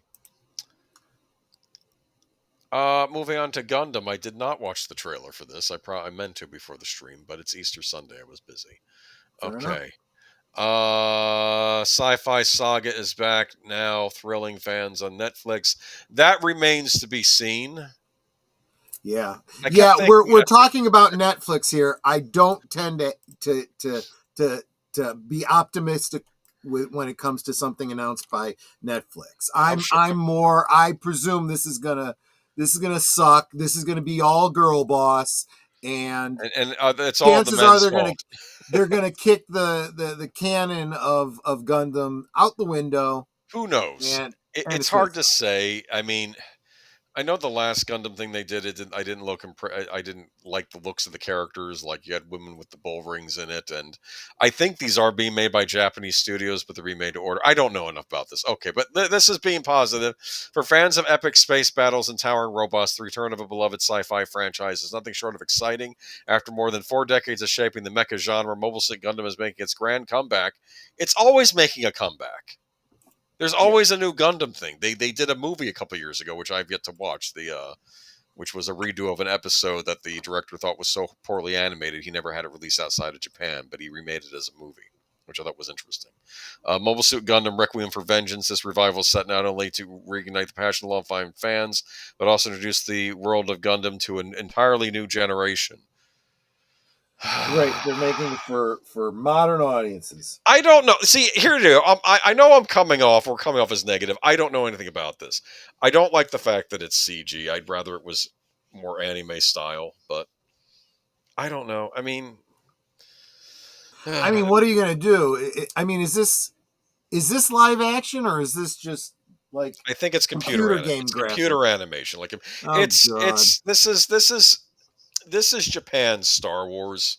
yeah. This is their Star Trek, their Star Wars. This is their big science fiction franchise. Some Gundam series take place in the original timeline of the original classic Gundam series from the 70s. Other Gundam series, they kind of do an alternate universe where Gundam machines are in, like, it's a new conflict with new characters. Hmm. It'd be like if Star Wars was doing an alternate thing where you had, like, the Force and stuff like that, but it was completely new scenarios. Gotcha. But I think they're setting this back in the classic universe. Okay, so since its debut in 1975, Mobile Suit Gundam has become the cornerstone of both anime and pop culture, influencing countless other series and changing the way we tell stories through animation. With Requiem for Vengeance, the franchise returns to its roots, diving into the themes that have made it a timeless classic: war, conflict, love, and the deep emotional toll of piloting and the powerful combat machines known as mobile suits. Set during the One-Year War on the European front, this latest series takes a closer look at the sacrifices and hardships of soldiers caught in the chaos of war. The teaser released December 2023 has already sparked excitement among the fans with its stunning visuals and promise of thrilling action, though the exact release date is still under wraps. Anticipation is palpable. Yeah, I think this was the one they previewed a couple of years ago, and I didn't like the look of it. Interestingly enough, though, the animation is powered by Unreal Engine 5, bringing a special dynamic. Oh, great! So all the women are gonna have man jaws, and We, you know, I don't know. Okay, Unreal Engine 5, though, I remember you were making a point when they were showing that Ghostbusters prototype, right, of what you could do with these game engines for a yeah, Ghostbusters movie. Remember that? Yeah. and you were pretty impressed with what you saw, right? So, yeah, until I realized that they purposely go out of their way to destroy your ability to create female characters in this engine. yes. So it is being made by Bandai, and again, this is the final product. I've not even watched the trailer for. I know I watched the teaser a few years ago, and I did not like the looks of it. But maybe they've changed it since then. Maybe I'm thinking of a different Gundam CG animated thing that they were working on. I don't know, but I don't know. The woke crowd is desperately getting a foothold in Japan. It's not going to happen. They keep trying to. They did get some of the more international companies, though, to sort of bend the knee. But in Japanese culture in general, I don't know. Key But characters in the comic mobile suits return. Okay. I have, like I said, I have no faith in Netflix. This is the company of cuties, right? They want to destroy everything. It's the company of adolescence, which is the new thing that's been getting all the Nothing buzz. is sacred to them, which brings us to our next article. Yeah, let's just move on. Well, okay, I'm gonna have some thoughts on this next article. Netflix version of the Passion of the Christ. This is the thing that's been removed. I figure the original thing I put up had the movie poster. Let's show the actual quote. We'll show what Netflix won't show. Yeah. I'm kidding. Netflix's version of the Passion of the Christ cuts out Isaiah's prophecy about Jesus Christ. So. Mm-hmm.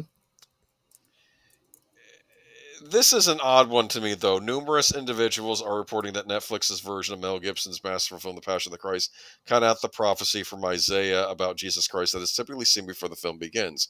The scripture passage that is shown at the beginning of the film is from Isaiah 50, chapter 53, verse 5, and reads, "He was wounded for our transgressions, crushed for our iniquities. By his words we are healed." Ex-user Cassie noted this passage is not shown in Netflix's version. I was watching The Passion of the Christ on Netflix and noticed they removed the Isaiah 53 prophecy quote from the beginning of the film. She is not the only one to notice the passage from Scripture has been removed. At the beginning of the month, TikTok user Braden93 shared a video that he started watching The Passion of the Christ on Netflix, but switched to digital to avoid commercials. After changing, he noticed that the passage from Isaiah was not shown on Netflix's version. From there, Braden shared a video of the digital version, which includes the scripture passage from Isaiah, and then he showed a video from Netflix that showed a blank black screen where the scripture passage from Isaiah should be. Netflix is no stranger to having edited versions of films uploaded to its service. Back in 2020, an edited version of Back to the Future Part 2 was uploaded that significantly trimmed down the scene where Marty McFly looks at the Risque magazine called Ooh La La. Remember, he kept saying Ooh La La, and like he's all upset because it's not the gambling guide anyway. Back to the Future scriptwriter Bob Gale revealed that it was not Netflix's fault, but Universal had provided Netflix with an edited foreign version of the film. Gale explained to the Hollywood Reporter the blame is on Universal, who somehow furnished Netflix an edited version of the film. I learned about it some 10 days ago from Eagle-Eyed Fan and had the studio rectify the error. The version now running is the uncensored, unedited original version. He went on to share that he instructed Universal to destroy the foreign edit. Apparently, this was a foreign version which neither director Robert Zemeckis nor I ever knew existed for some country that had a problem with the Ooh La La magazine cover. I asked the studio to destroy this version. For your information, Netflix does not edit films. They only run versions that are supplied to them, so they're blameless. You could direct your ire at Universal, but I think they will be more careful in the future and with the with the future. Oh, that's a joke. Mm-hmm. Back to the Future. Okay. Why do you think the Netflix version of Passion of the Christ does not include the scripture passage from Isaiah? Now, typically, I'm not necessarily always the biggest fan of Netflix. However, I did some research on this myself. What was this? The fun fact: the reigning university. The reigning view in university from 1820s to 1948 was that the Old Testament predated the New Testament. This was done to escape the prophetic nature of the Old Testament. Did you mean that the other way around, Darth Plato? That the New Testament predated the Old Testament? How can that be?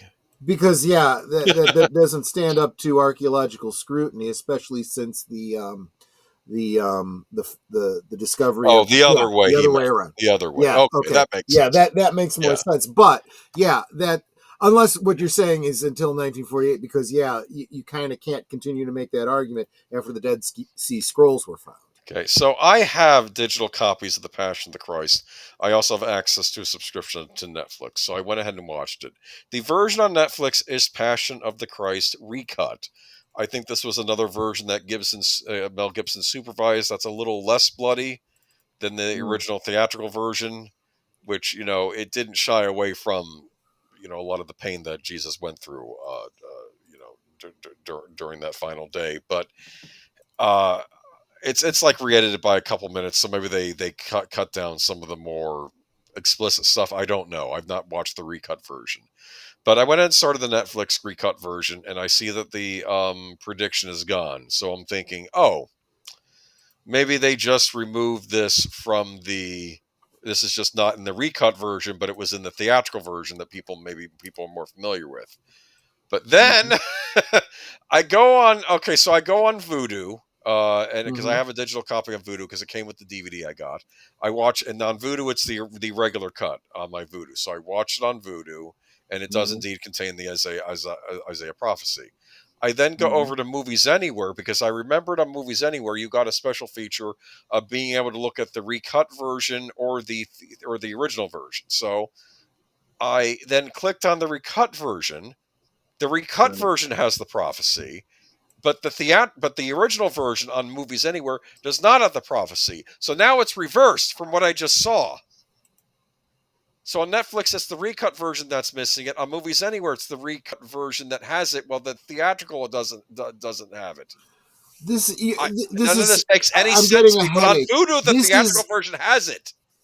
this is like Passion of the Christ, the Blade Runner director's cut. But I I don't know. swear. But both versions, because I originally thought it was just, they just took that out of the recut version for whatever reason. But no, Yeah. that's not it, because it's in one version of the recut version, it's there. Another version on Netflix, it's not there, and vice versa with the original cut. And Yeah. I'm like, So because I part will of me thought, was accept this the added after the possible. theatrical version for the DVD, and that's why it's not on there? But that's not the case. Not This isn't making any sense to me. But I don't think it's necessarily Netflix. This is why we need physical This is media. why we need physical media. Don't rely on your streaming Streaming. services or your digital downloads. Yes, Well, I make sure got the you. DVD of it because it was a good price, and it came with Yeah, a digital version. And the digital version they gave me was HD too. That was nice. They didn't skimp out and just give me an yeah. SD version. So I'm like, okay, well, I have the best of both worlds here. And I have my physical copy, but I can also watch it in HD on my But TV it also. does come to and let's face it, there's a lot of movies that you can look at and say there's like 15 different cuts of this movie out there. And you gotta there's the TV edit, there's the Yeah. this edit, there's the Well, that edit, this country did this country did that. Then there's the director's cut and all the missing scenes, and so but I know that Gibson, he did do a recut version, I think, to cut down on some of the gore. Okay. yeah. Which and he supervised it. I've not seen this version. I only know the original version, so it's just I don't I don't get it. That's what I want to say of this. I want to say I want to blame someone, but I don't even know who's to blame here. And it's not necessarily tied to one version of the film because, like I said, own physical media. Anyway, Right, that's what I right, say. exactly. Because I don't know if Gibson took it out. If this is a alt, I don't know. I don't know. I'm sure. I cannot Must have. imagine that Mel Gibson would have authorized it coming out. I don't know why it's not in there, period. But somebody is probably going to do a video somewhere along the way and do their forensic, work to figure out who and why and where these came from, and yeah. Yeah, nowadays the record of the Old Testament doesn't predate 2020 BC. Here's the deal: I have no idea in what form the Old Testament scripture maintained. It could have been kept orally for a while before being written down. Maybe they're older versions we haven't discovered yet. I don't know. Yeah, Most Bible scholars believe that the Gospels were written down within the first generation after Christ's death. yeah, he's talking about, like, So I guess. that is, historically speaking, that's about as close as you can get, without it actually being like somebody's actual personal think I heard this in 2009. Well, those could have been from academics, and we know how Yeah, no, they have this is probably agendas. not Yeah. new, but when it hits something like Netflix, people become aware of it. So that's why we're talking about it now. Because I Yeah, yeah, assume that this the Old Testament, the Hebrews had that, and a lot of that in the Torah, right? So I'm not a well, full. Isaiah, Yeah, yeah, yeah. and all the prophecies about the Christ are absolutely in the Old Testament. But if you remove them from any Christian story, you're making a major philosophical and religious stand against Christianity. Let me see. After that, direct archaeology shows that the Jews were practicing Passover as early as 1000 BC. This is an interesting thing. Mm-hmm. Archaeologists were looking for evidence of the Exodus thing during Ramses the Great's reign, but we forget Mm-hmm. the Egyptians would often wipe records, right? Right. But Yeah. they did find a record in there of a wandering people that were considered the enemy of the Egyptians at the time. Well, that would have been the Jews wandering through the desert, right? Trying to get to Israel, right? Certainly After could they have been. left Yeah. there. Absolutely. And they had other interesting things about Ramses. There was a record of his firstborn dying. Uh, Mm-hmm. Also, not long after that, after the events of what we see in the Bible from Exodus, he was the first ruler to sign a peace treaty with another nation. And this had never happened in recorded human history before. And I think Interesting. it happened after the events he went through. Isn't that interesting? That is interesting. Yeah. Yes. Because usually countries, they would just go to war with each other. They wouldn't do treaties. So that was interesting. I doubt Moses' period was during Ramses II. Well, I have no, I don't know. I'm just going by what the archaeologists were saying. And I think it was a National Yeah. Geographic. No one's never pinned it down, Yeah. and I'm not even sure that I'm pretty sure that the Bible doesn't even say. It's just speculation, where it might fall. Tricky. I read Josephus, Antiquities of the Jews recently. Highly recommended. Yeah, Yeah. Josephus and Philo. Those are the two big ones. I think Josephus, Mm-hmm. he was Jewish, and I think Philo He was was a Roman, Jewish right? Roman, Yes. as I Oh, recall, maybe right? that's what it is. He might have been a Roman citizen. Yeah. Big deal. And apparently, it's interesting. There's actually a library near Mount Sinai that still is in existence today, and they actually have scriptural texts in there that have a commentary by Josephus and Philo, kind of like early annotated books. It's fascinating. Mm-hmm. Mm-hmm. But all right, so now moving on to Let's talk some more about Netflix and what they're doing with source material. the girl boss trope. Gets spun on its head by Netflix. Avatar. I forgot they're doing this. I have to give them points though. This looks better than the M Night Shyamalan movie that came out years ago. I'm not. I'm not. I don't have a I dog think in a this lot of fight. people are going to mistake this for that, though. If they don't market this right, people are No. just going to think this is either that same movie and it's getting a sequel or something, or I don't know I what. mean, it looks like correct casting. I'll say that if they're going because this is inspired by by I Yeah, guess. I mean, it's a fantasy world, but you could tell it's supposed to be based on off of China, I think. And yeah, I I just don't. I never got into the cartoon. I'm not saying the cartoon is bad. I know it has its fans. I never watched it myself. I know it was a yeah. big Nickelodeon show at the time. It's a generational thing. I think I just kind of just didn't latch onto it. My big Nickelodeon cartoon was Mysterious Cities of Gold. That shows my age. So Yeah, we've talked about that one. the Yeah. 80s, the 1980s, which apparently they made sequels to Mysterious Cities of Gold, but it's only available in Europe, and it really bothers me. They did sequel series, and the idea is that the kids from the people the adventurers from the original show were going around to different parts of the world trying to find the other seven cities of gold. And the next season takes place in China. I think the season after that is in Japan, and I think the next season after that is in the Middle East, because I think these cities of gold are all around the world, right? Sure. The first one they find is El Dorado, though, in South America. That was the first. That was in Of the course, first that makes series. sense. Yes. Okay, so in recent years, a growing trend has taken root in Hollywood adaptations. Strong female characters are often made more masculine in presentation. Traits like stoicism, physical toughness, and emotional restraint have increasingly defined the modern female hero as studios respond to outdated damsel in distress tropes by pushing harder into the tough girl archetype. But in a surprising reversal, Netflix live action Avatar The Last Airbender appears to be bucking that trend not by feminizing a previously feminine character by softening one of the most famously tomboyish figures in animated history, Toph Beifong. In a new article from the Direct, Maya Chek, the actress stepping into the role of Toph, if I'm saying this incorrected, people in the chat correct me. I have not watched the series of Toph. Recently Do we have revealed any that, Chinese speakers in the well, audience? or people who watch the cartoon. Okay, that's Well, what I'm fair saying. enough. Yeah. Well, Toph, depending on whether they're uh, sub or dub, they may or may not have a clear idea of the well, pronunciation either. Well, even though this had a Japanese anime style look to it, this was an American cartoon. It was made, I think, in the United States. In a news article from the Direct, Maya Chek, the actress stepping in to play the role of Toph, recently revealed that her version of the earthbending prodigy, Sashi is saying it's tough, and Toph, okay, will be a yeah, little older and slightly more feminine than the character fans welcome, Sashi. remember from the beloved Nickelodeon series.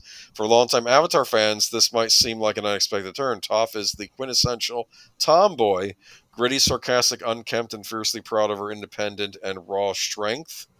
In fact, her rejection of traditional femininity was a defining trait, especially in contrast to characters like Katara. Well, then why are they changing her for the live action show? Because this is what these cultural vandals do. See, this is the mistake. It's not that we hate, tomboys. We don't. We hate when they take a character and change them in any way, in either direction. Okay. For example, we're all getting sick and tired of gender bending and making everyone gay. But if you come across something that you're adapting that has a gay character in it, keep them gay. Well, we don't know that the character was that though. I know. I'm not saying that. I'm Okay, making an analogy to to the you don't go modern to the stuff. opposite. No change is good. Okay, don't make any changes unless it's to fit the medium, right? There are some things we've talked about this, for example, with David Lynch's interpretation of Dune, where he's got these, these. You hear the person's inner monologue in these whispers, and a lot of people think that's dumb, but the book fans are like, well, it doesn't make a lot of sense in a movie, but he is trying to be true to the story. But when other people have interpreted it and found other ways to convey without being so literal that you can find out what people are thinking and background thing, that is a change to fit the medium. Yeah. I also talked about a lot of things that Zack Snyder did when he did The Watchmen.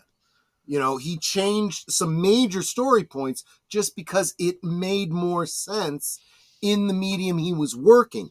But by and large, he was very, very close to the source material. And any source material he left out ended up becoming DVD extras. So, there is no reason to change characters. Now, I don't know what constitutes the canon and the original story for these. I don't know if it's the Nickelodeon show, if that was based on something before this, whatever. But no, you're not earning any MAGA points by, feminizing a tomboy if that's the way she was originally Well, written. it could also be they're trying to sell this show to certain foreign markets, if you know what I mean. So Sashi is saying that, and are you saying that the way she ought to be is that she's the opposite of Katara, He was a feminine who character in who's the a group. feminine character? If that's what she's meant to be, you ruin both characters and the storytelling, concept by changing her.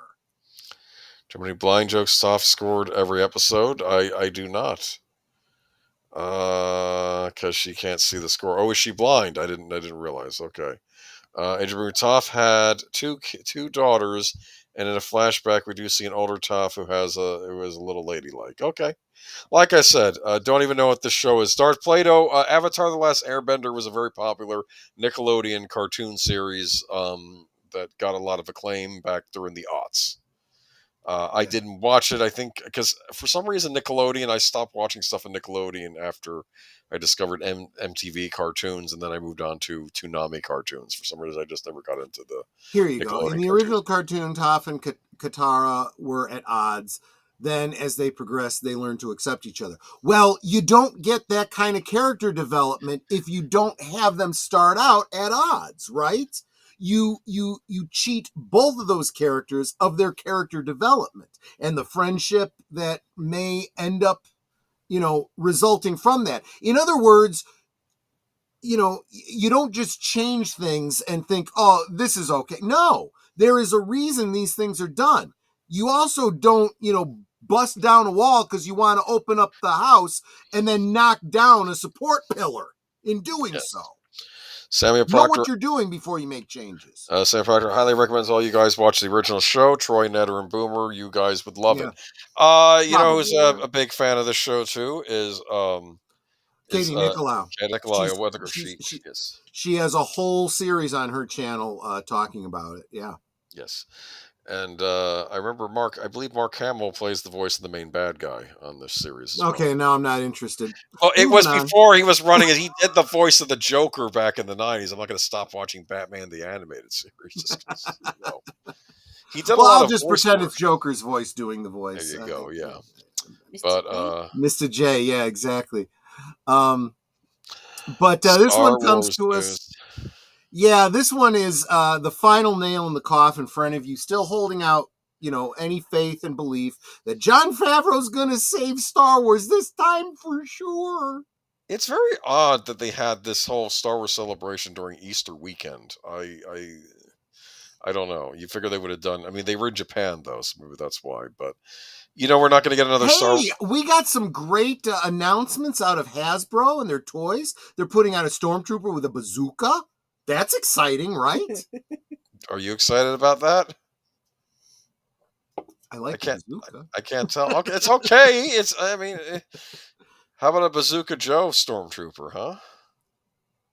I could probably customize one. You need to do that. Made out of bubblegum?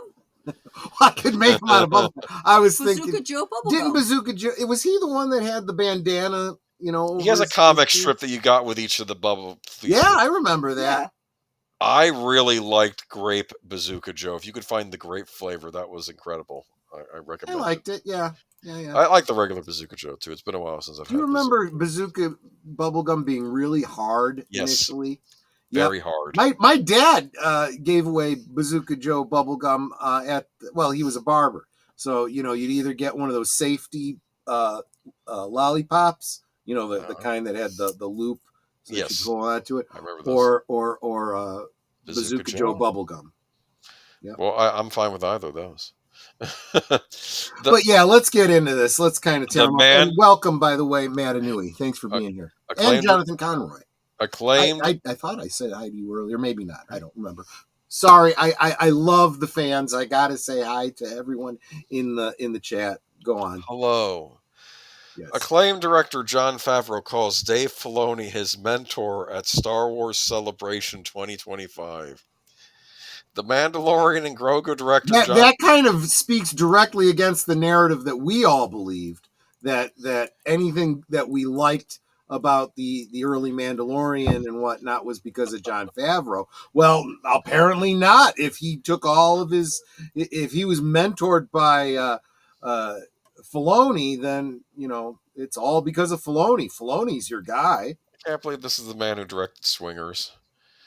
Do you think the guy that really no, and apparently before Dave Filoni was his mentor, I'm going to assume that Kevin Feige was also his mentor because Marvel.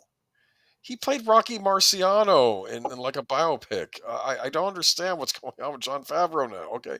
The Mandalorian and Grogu director Jon Favreau has declared Dave Filoni his mentor in a recent video from Star Wars Celebration 2025 in Tokyo, Japan.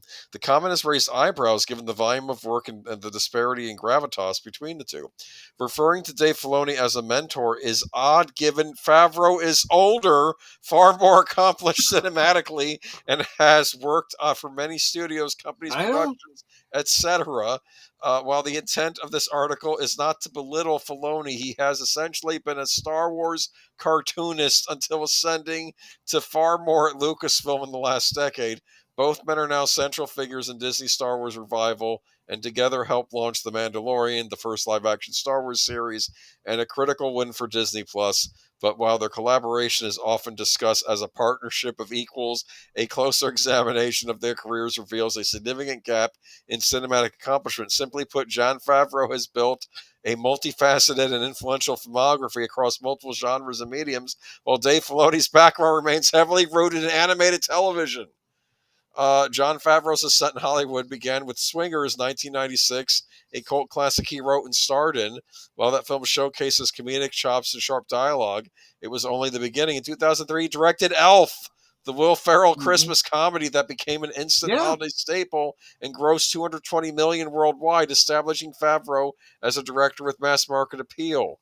Then came Iron Man. This guy had all kinds of talent and had all kinds of fans long before anyone even knew who the F Filoni was, before he had any contact with Filoni. But hey, if you want to throw away your entire career and say, I didn't know crap until I started taking orders from Dave Filoni, well, yeah. Why is everyone always kowtowing to people working in Lucasfilm? That's just Star Wars fans being desperate for someone to come and unbreak the franchise. At this point, just walk away. They're not going to fix anything. I understand that might be going a bit far. No, it's not. But that's how things look to me, and I'm not a huge Star Wars fan. I got off that copium roller coaster more than 3 years ago. It was the firing. I've been done for a long time. It was the firing. There's a reason that we don't hang out at a certain smuggler's cantina anymore, because I could not take the copium anymore. I mean, I get people that like holding out hope, but then you got to get sometimes reality smacks you in the face. Then came Iron Man in 2008. Yes, not only did Favreau direct and help shape the Robert Downey Jr.'s now iconic portrayal of Tony Stark, but he also launched the Marvel Cinematic Universe itself. Yes, he did. Iron Man's success. You're right. This is not a charitable view at all. They've burned through all their charity with us. The fans really did, like Maddy was saying, we were huffing the copium for as long as we could, and we're now done. I have no idea why Jon Favreau would want to even say this and crap all over his own accolades and history, but apparently he feels the need to smooch the rat's ass again. So good for him. I mean, on some level, as disturbing as it sounded, it might have made more sense. Oh God, I don't want to say call Kathleen Kennedy a mentor either, but she at least was in the film industry longer. I mean, she had done good things as a producer, I think, in the past. No, what he should have done is he should have left Star Wars a long time ago, when it became blatantly clear that they didn't give a flying F what he thought anymore. He should have gone off and started doing his own movies, that made him successful in the first place. He directed The Jungle Book in 2016, a technological marvel that blended live action and cutting-edge computer animation. When the Academy Award for Best Visual Effects, his follow-up, The Lion King, The Lion King is not a follow-up to The Jungle Book. It's completely different. That's true. Jungle Book is in India, Lion King is in Africa. They both have jungles. Yeah. Not the same area of the world. Anyway, maybe some people just don't know the difference, apparently. All told, Favreau has demonstrated mastery in indie drama, comedy, live action, spectacle, and franchise building. Anyway, I'm just messing with you with that. I'm sure the writer knows that. I'm just saying. Anyway, Dave Filoni's background is in animation. There's no shame in that. His work on Star Wars The Clone Wars earned praise for deepening the Star Wars mythos, fleshing out characters like Ahsoka Tano. What do you mean fleshing out? That's where she came from. In salvaging Anakin Skywalker's narrative arc, he also created Star Wars Rebels, which further expanded lore in ways beloved by hardcore fans. But these were animated shows, not cinematic achievements in the traditional sense. While Filoni clearly possessed a deep reverence for George Lucas' universe and was even handpicked by Lucas as steward of the Clone Wars, his skill set has remained largely within the animation and television realm. His directorial work in live action has been limited to select episodes of The Mandalorian, The Book of Boba Fett, and Ahsoka. These episodes vary in quality, and while he's beloved by fans for his knowledge of Star Wars... That's a very generous way of putting it. His direction is often criticized as stiff, overly expository, weighed down by inside references. Neither The Book of Boba Fett nor Ahsoka Season 1 were successfully critically nor with audiences. And the Mandalorian saw significant decline in Season 3 with Favreau seemingly less involved. You watched Season 3. I remember you were on Pops discussing it. Remember? Yeah. Netter. And I saw this one clip of these two alien species having a romance. I'm like, what is that? And you're like, it's Romeo and Juliet, but with aliens, right? It's like, yeah. So what do you think? You don't think Filoni is a mentor? I think I don't care about Star Wars anymore. Let's move on. This one comes to us from That Park Place. Exciting. Star Wars Starfighter. No, this isn't a video game. This is a movie they're working on. I had to use the picture from the video game. I'm sorry. yeah, I know. Again, they had a great opportunity with Rogue Squadron. They blew that up, and now we're going to get whatever this is with Ryan Gosling. Founder, publisher, CEO, WW Pro. Oh, wait, that's not what I'm looking for. This is from WW Pro, by the way. Hold on. Give me one moment. Excuse me for a second there. For some reason, this stuff didn't paste. All right. In a major announcement at the Star Wars Celebration 2025 in Tokyo, Lucasfilm revealed that acclaimed actor Ryan Gosling will headline a new standalone film titled Star Wars Starfighter. Directed by Sean Levy, known for his work on Deadpool and Wolverine and Stranger Things, the film is scheduled to hit theaters on May 28th, 2027. Set approximately 5 years after the events of Star Wars Episode 9, The Rise of Skywalker, Starfighter promises to introduce audiences to an entirely new cast of characters and explore a previous uncharted timeline within the Star Wars universe. Livia emphasized that the film is standalone. It's not a prequel, not a sequel. It's a new adventure. Gosling... Well, if it's not a prequel or a sequel, what the hell is it? Gosling expresses enthusiasm for the project, shared a personal anecdote during the event, revealing a childhood photo of his Star Wars-themed bed sheets. I guess I was probably dreaming about Star Wars before I even saw the film, he remarked, highlighting his long-standing connection to the franchise. The change in mood for the development of this film is stark. The announcement played into nostalgia, longtime love of the franchise George Lucas built, featured no allusions to the girl boss tropes, and had Kathleen Kennedy appear only in a passive backdrop fashion on the stage. The screenplay for Starfighter is penned by Jonathan Tropper, with production set to commence in fall of 2025. So this should be happening, right? This isn't a phantom project? Look, I don't believe anything that they announce is happening anymore until it actually happens. I don't even believe that the Mandalorian film is going to happen until it actually gets released. Film joins a line of upcoming Star Wars projects, including The Mandalorian and Grogu, directed by Jon Favreau and slated for release in May 2026. If production takes place in the United Kingdom, it will open up to financial scrutiny due to the UK requiring theatrical production costs be made public. This is what has allowed Disney Plus shows such as The Acolyte to face such tremendous criticism for insane budgets. Meanwhile, The Mandalorian and Grogu is being made in California, shielding it from journalistic intrigue. With Star Wars in such steep decline... Basically because California is begging them to, because That Park Place has another article about how the big movie companies are all leaving and making their movies elsewhere, whether it's in Georgia or wherever. Texas. Well, Georgia has doubled their movie output, whereas California has dropped by 50%. Yes. With Star Wars in such steep decline, hiding the cost might be worth it, even in spite of tax credits achievable in the UK.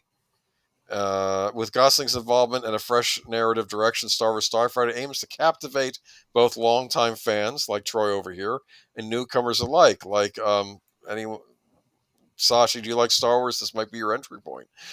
Expanding the beloved galaxy far, far away, whether it can, and whether it's too late, or Kathleen Kennedy are both very difficult questions for Disney. I want to bring up a comment about this, if that's all right. This is a post sequel trilogy movie, correct? It takes place after Episode 9, Rise of Skywalker. Well, I don't know. This particular video game, if they're basing it on that, they're not. Took they just place stole the contemporaneous title with the prequels. No, so, this video game is no longer canon, and probably under the dustbin of history. But so basically, who knows? We don't know. We don't care. It's another announcement that may or may not ever actually happen. And since it's Star Wars under Kathleen Kennedy, almost certainly won't be happening. When they announced Rogue Squadron, I'm like, wait a minute, they're doing Rogue Squadron. The main characters in that have to be Luke Skywalker and Wedge Antilles, because they were the main characters in the games. But it doesn't matter what they were planning, because it never happened. Just like this. Doesn't matter what they're planning, because it'll never happen. Madanui. Filoni was the proto-Disney, just bulldoze in the EU, continuity whenever the show went. He and Lucas showed it in the higher priority category in the EU canon and hierarchy. Oh, interesting. So you're saying he was messing around with even when he was working for Lucas himself. Troy, the PS2 game is getting a movie, which is a side story to Star Wars Episode 1. No, it's not. I just picked that because it had Star Wars Starfighter. I didn't have a picture to go along with it. I didn't feel like showing Ryan Gosling. So, okay, and we have our last article of the night. Yep. Gina Carano calls out Lucasfilm Disney over apparent co-opting of "Welcome to the Rebellion" slogan. Also from That Park Place. Shout out to That Park Place. On Wednesday, former Mandalorian star Gina Carano noted a striking similarity between the new marketing slogan for Andor Season 2 and one of her own previous tweets. In a post on X, Gina Carano pointed out that the phrase "Welcome to the Rebellion," prominently used in Andor's promotional campaign, mirrors her own previous posts and also the slogan on t-shirts and hoodies bearing her character Cara Dune's image. The actress, who is currently embroiled in a lawsuit against the Walt Disney Company, Lucasfilm, and Huckleberry Productions over her 2021 firing from The Mandalorian, used the opportunity to take a jab at the franchise's creative marketing choices. In her X post from Tuesday, reference a tweet from February 12th, 2021, where Gina Carano wrote, "This is just the beginning. Welcome to the Rebellion." Alongside it, she shared an image of a T-shirt featuring her character Cara Dune with the text "Fight the Empire" and "Welcome to the Rebellion." Gina Carano remarked, "Do you think they were all sitting in the writers' room thinking, 'Okay, I've got it. It's super original, just spitballing here. But how about we make our main catchphrase, 'Welcome to the Rebellion,' laugh out loud." She also provided a link to content creator Jay David's Drunk 3PO merchandise collection, noting the merchandise has been selling for 4 years. For 4 years. They're going to put a stop to that. Well, let me tell you something.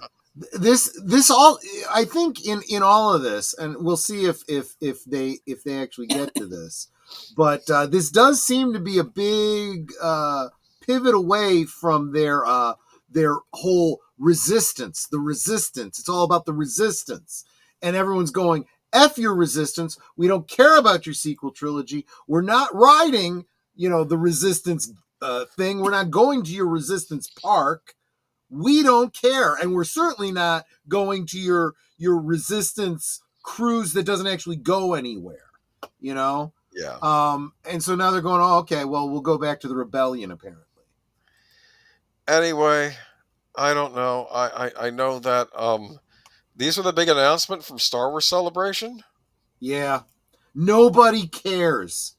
I'm just picturing the Nedry, meme. Nobody cares. I was hoping that there was going to be an announcement about the theatrical trilogy being re-released on home video again, that they were finally going to do it because of that stuff going on in the UK with that release, that it was going to be this thing. This was their opportunity, and they blew it. This is what I'm talking about. They have big opportunities. They have, and they just blow it. Troy, Filoni is full of snot when it comes to writing Star Wars. I substituted the word. I understand. I saw what you did there, yes. He's like that kid who did this homework, his homework copying someone else's homework and gets half of it right. Yeah, well. That's actually a pretty darn good analogy. It's right? Interesting because everyone was so excited. Oh, he's bringing in Grand Admiral Thrawn. And it's like, this Grand Admiral Thrawn has brain damage. This is not Timothy Zahn's brilliant Moriarty type character. Yeah. You need to be smart enough to write a character that's that smart. So we're getting Ahsoka Season 2. I see you didn't bother including an article about that. Oh, did they say that too? There's going to be Ahsoka Season 2. I barely paid any attention. Next week, we'll spend a half hour talking about Ahsoka Season 2. I know you're a big fan of it. No, we really just said everything that needs to be said. Ahsoka's getting another season. That's it. And again, I'll believe it when it happens. There'll be a full 45 minutes of characters blankly staring. Going into debt, making stuff for their streaming service that doesn't make them any additional revenue. So I don't really know how they're paying for all this crap. And we're getting Starfighter movie that is the Rey movie still happening? Is it going to tie into that? No, but you'll never see, because you'll never get an announcement that something's been canceled. You'll just see that it was taken off the slate, right? But it's been taken off the slate, just like Rogue Squadron was taken off the slate, just like what's his name? The trilogy that what's his name was supposed to do. Rian Johnson. Rian Johnson's trilogy. Taika Waititi was supposed to do a Star Wars movie too, right? Everybody's supposed to get a Star Wars movie. But that's the other thing too. Most people, most directors are, and a lot of actors are backing away from opportunities to work on Star Wars because they're like, this is career suicide. I am not doing this. Did you hear, on the set, I think, of Thor: Love and Thunder, that Taika Waititi asked Natalie Portman, "You want to be in my Star Wars movie?" And I think she responded back, "I've been in 3 of them." Yeah, it's like, if you don't know that basic information, you have no business doing anything related to Star Wars. Yeah, Disney never said that Rogue Squadron was canceled. Patty Jenkins did. Oh, so it might still be happening. No, it's not happening. It'll be about I don't know. No, that's what I'm saying. When someone walks away, they're saying unofficially it's been canceled because they know it's not happening. But you don't ever get that official announcement from the studio. Do you think this Starfighter movie is that Rogue Squadron movie now retooled to be in the sequel era? Don't know. Don't care. Okay. Well. Because again, when it was Rogue Squadron, the fans could at least say, "Oh, we have a template for this. This makes sense. This could be good." Now they're going, "Oh, people were excited about a movie about a Top Gun type, rebel fighters. Let's do that." And it's going to be completely divorced from anything, and they're just going to make crap up. They're not going to pay attention to how these ships work. They'll hyperspace through the Death Star to win the day. Will Palpatine return though? Somehow. Probably. Probably. Yeah. Well, that wraps it up. It sure does. My gosh. That's more Lucas Filoni's Clone Wars. Grievous is more based on the Revenge of the Sith Grievous. Okay. I like the Grievous from the original Cartoon Network shorts before we got the series. That he was more menacing and scary, but we can't have that. That wraps. I like this name. X-Wings. They fly now. They fly now? I guess they fly now, yes. I don't know. Oh, jeez. I'm blaming J.J. Abrams for a lot of this stuff, too. Remember Star Trek Into Darkness, when the Enterprise was on the surface of a planet in the water, and it came out from the water into the atmosphere? And I'm like, I don't think that's how starships work.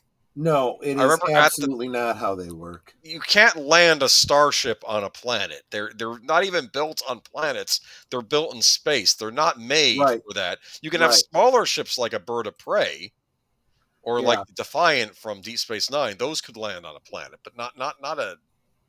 Actually, I don't know if Defiant could land on a planet, but I know that there was one starship that was able to land. Well, two. One was Klingon, one was Federation. So the Klingons had the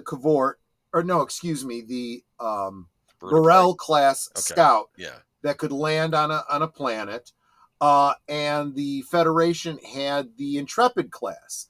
The USS Voyager was able to land on a planet. That's right. Geek Flag brought that up. I remember they had to. But look at what the Voyager looks like, right? It is one side. The secondary hull and the, I guess, saucer section. It's not a smaller ship. Shaped. Yes, it's much smaller, and it's a solidly built ship. You look at the Carney, and it's like there's no way that ship that would fall apart, right? And in fact, if you bother to read the technical manuals, long before there was an Enterprise D that did saucer separation, there was an emergency saucer separation ability for the Connie.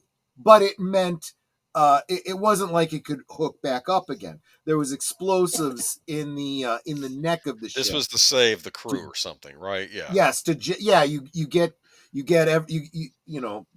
like at the people are sacrificing themselves, stay behind in the engine section. Everyone else gets into the saucer, and and the saucer can land on the planet. And we finally saw it on screen with the Enterprise D in Star Trek Generations. Yes. But not the whole ship. That's just the saucer section. And if you look at the Next Generation technical manual, they even go into all the technobabble on how that works with inertial dampeners and all that kind of stuff. Samuel Procter, forgive me, I've sinned. We all have Samuel Procter anyway, but well, that's kind of the whole point of Easter, right? Yes, exactly. Bring it back to Easter. But that's it for this week on Geeky Geezers. Wow. What's the state of the franchises? Let's not even. Let's talk about what we've got coming up, because that's actually definitely more we may continue this over on another person's channel. We'll see. It's about an hour from now, but we're still going to forward you over to Deleted Scenes channel, because Boomer and myself and Netter will be over there on Deleted Scenes for reserved seats. Reserved seats. That's right. At midnight Eastern time, 11-ish, Central time. Right. And we'll talk with him about what we've got coming up. So you don't have to listen to it all now. But if you're a member, you might want to try to join us tomorrow night for Members Night at the Movies. You guys have decided we will be watching. Wait, this is Spinal Tap? This is Spinal Tap. Yep, I haven't seen it.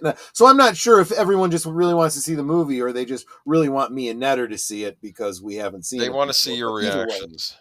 Either way, yeah. So we'll be watching that tomorrow night. Is it This is Spinal Tap, or is it This is Spinal Tap? We'll figure that out as we watch. Exclamation point, I think. I could And we'll be watching that at 8 Central, 9 Eastern. And if you want to join us and you're not currently a fan, if you're not currently a member, for as little as $2, you can be a member. And you could join us for the Members Nights at the Movies. And some other perks, just if you want to support, if you want to help, because I would really very much appreciate it. But that's what we'll be doing tomorrow night. And Troy's going to learn some new karaoke songs from that movie. very possible. Very possibly. That's entirely possible. And Tuesday, of course, live from Sparkwood 21, we'll be wrapping up The Secret History of Twin Peaks, followed by the season 2 finale of Blake 7, Star 1. Thursday, Netter and I will just be hanging out over on her channel for Thursday Things. Yeah. Yep. And Friday, Netter and I are going to be joining Big Al and I think Deleted Scenes for the animated Return of the King to kind of finish out the animated Tolkien series. The End of the Ring, The Return of the King. Exactly. That's I forget what time. It's earlier in the evening to make time for us to get over to Last Call with Troy Pacelli, which my designated driver will be driving. What are we driving into on Friday? We are now into our discussions of New Who, and we will be discussing David Tennant, his era. Yeah, we're giving David Tennant his own show like we did with Tom Baker. Yeah. Thank you so much, Lady Miss, for the $3. Sheba Dog moves his arms saying goodbye. Thank you so much, like Lady Sheba Miss. Dog. It's very kind of you. Yeah. I've been missing Lord of the Rings. Yeah. So Big Al did Lord of the Rings yesterday. Ralph Bakshi. By Ralph Bakshi on his channel. And 2 weeks before that was The Hobbit. The Rankin and Bass. Mm-hmm. Now it's going to be the Rankin and Bass Return of the King. Yep. Cool. So there you go. That is the week in review, and we will pick this up again with Deleted Scenes in about an hour. Okay, we'll see you there. All right, take care, everybody. Bye-bye. Bye-bye. Have a great week.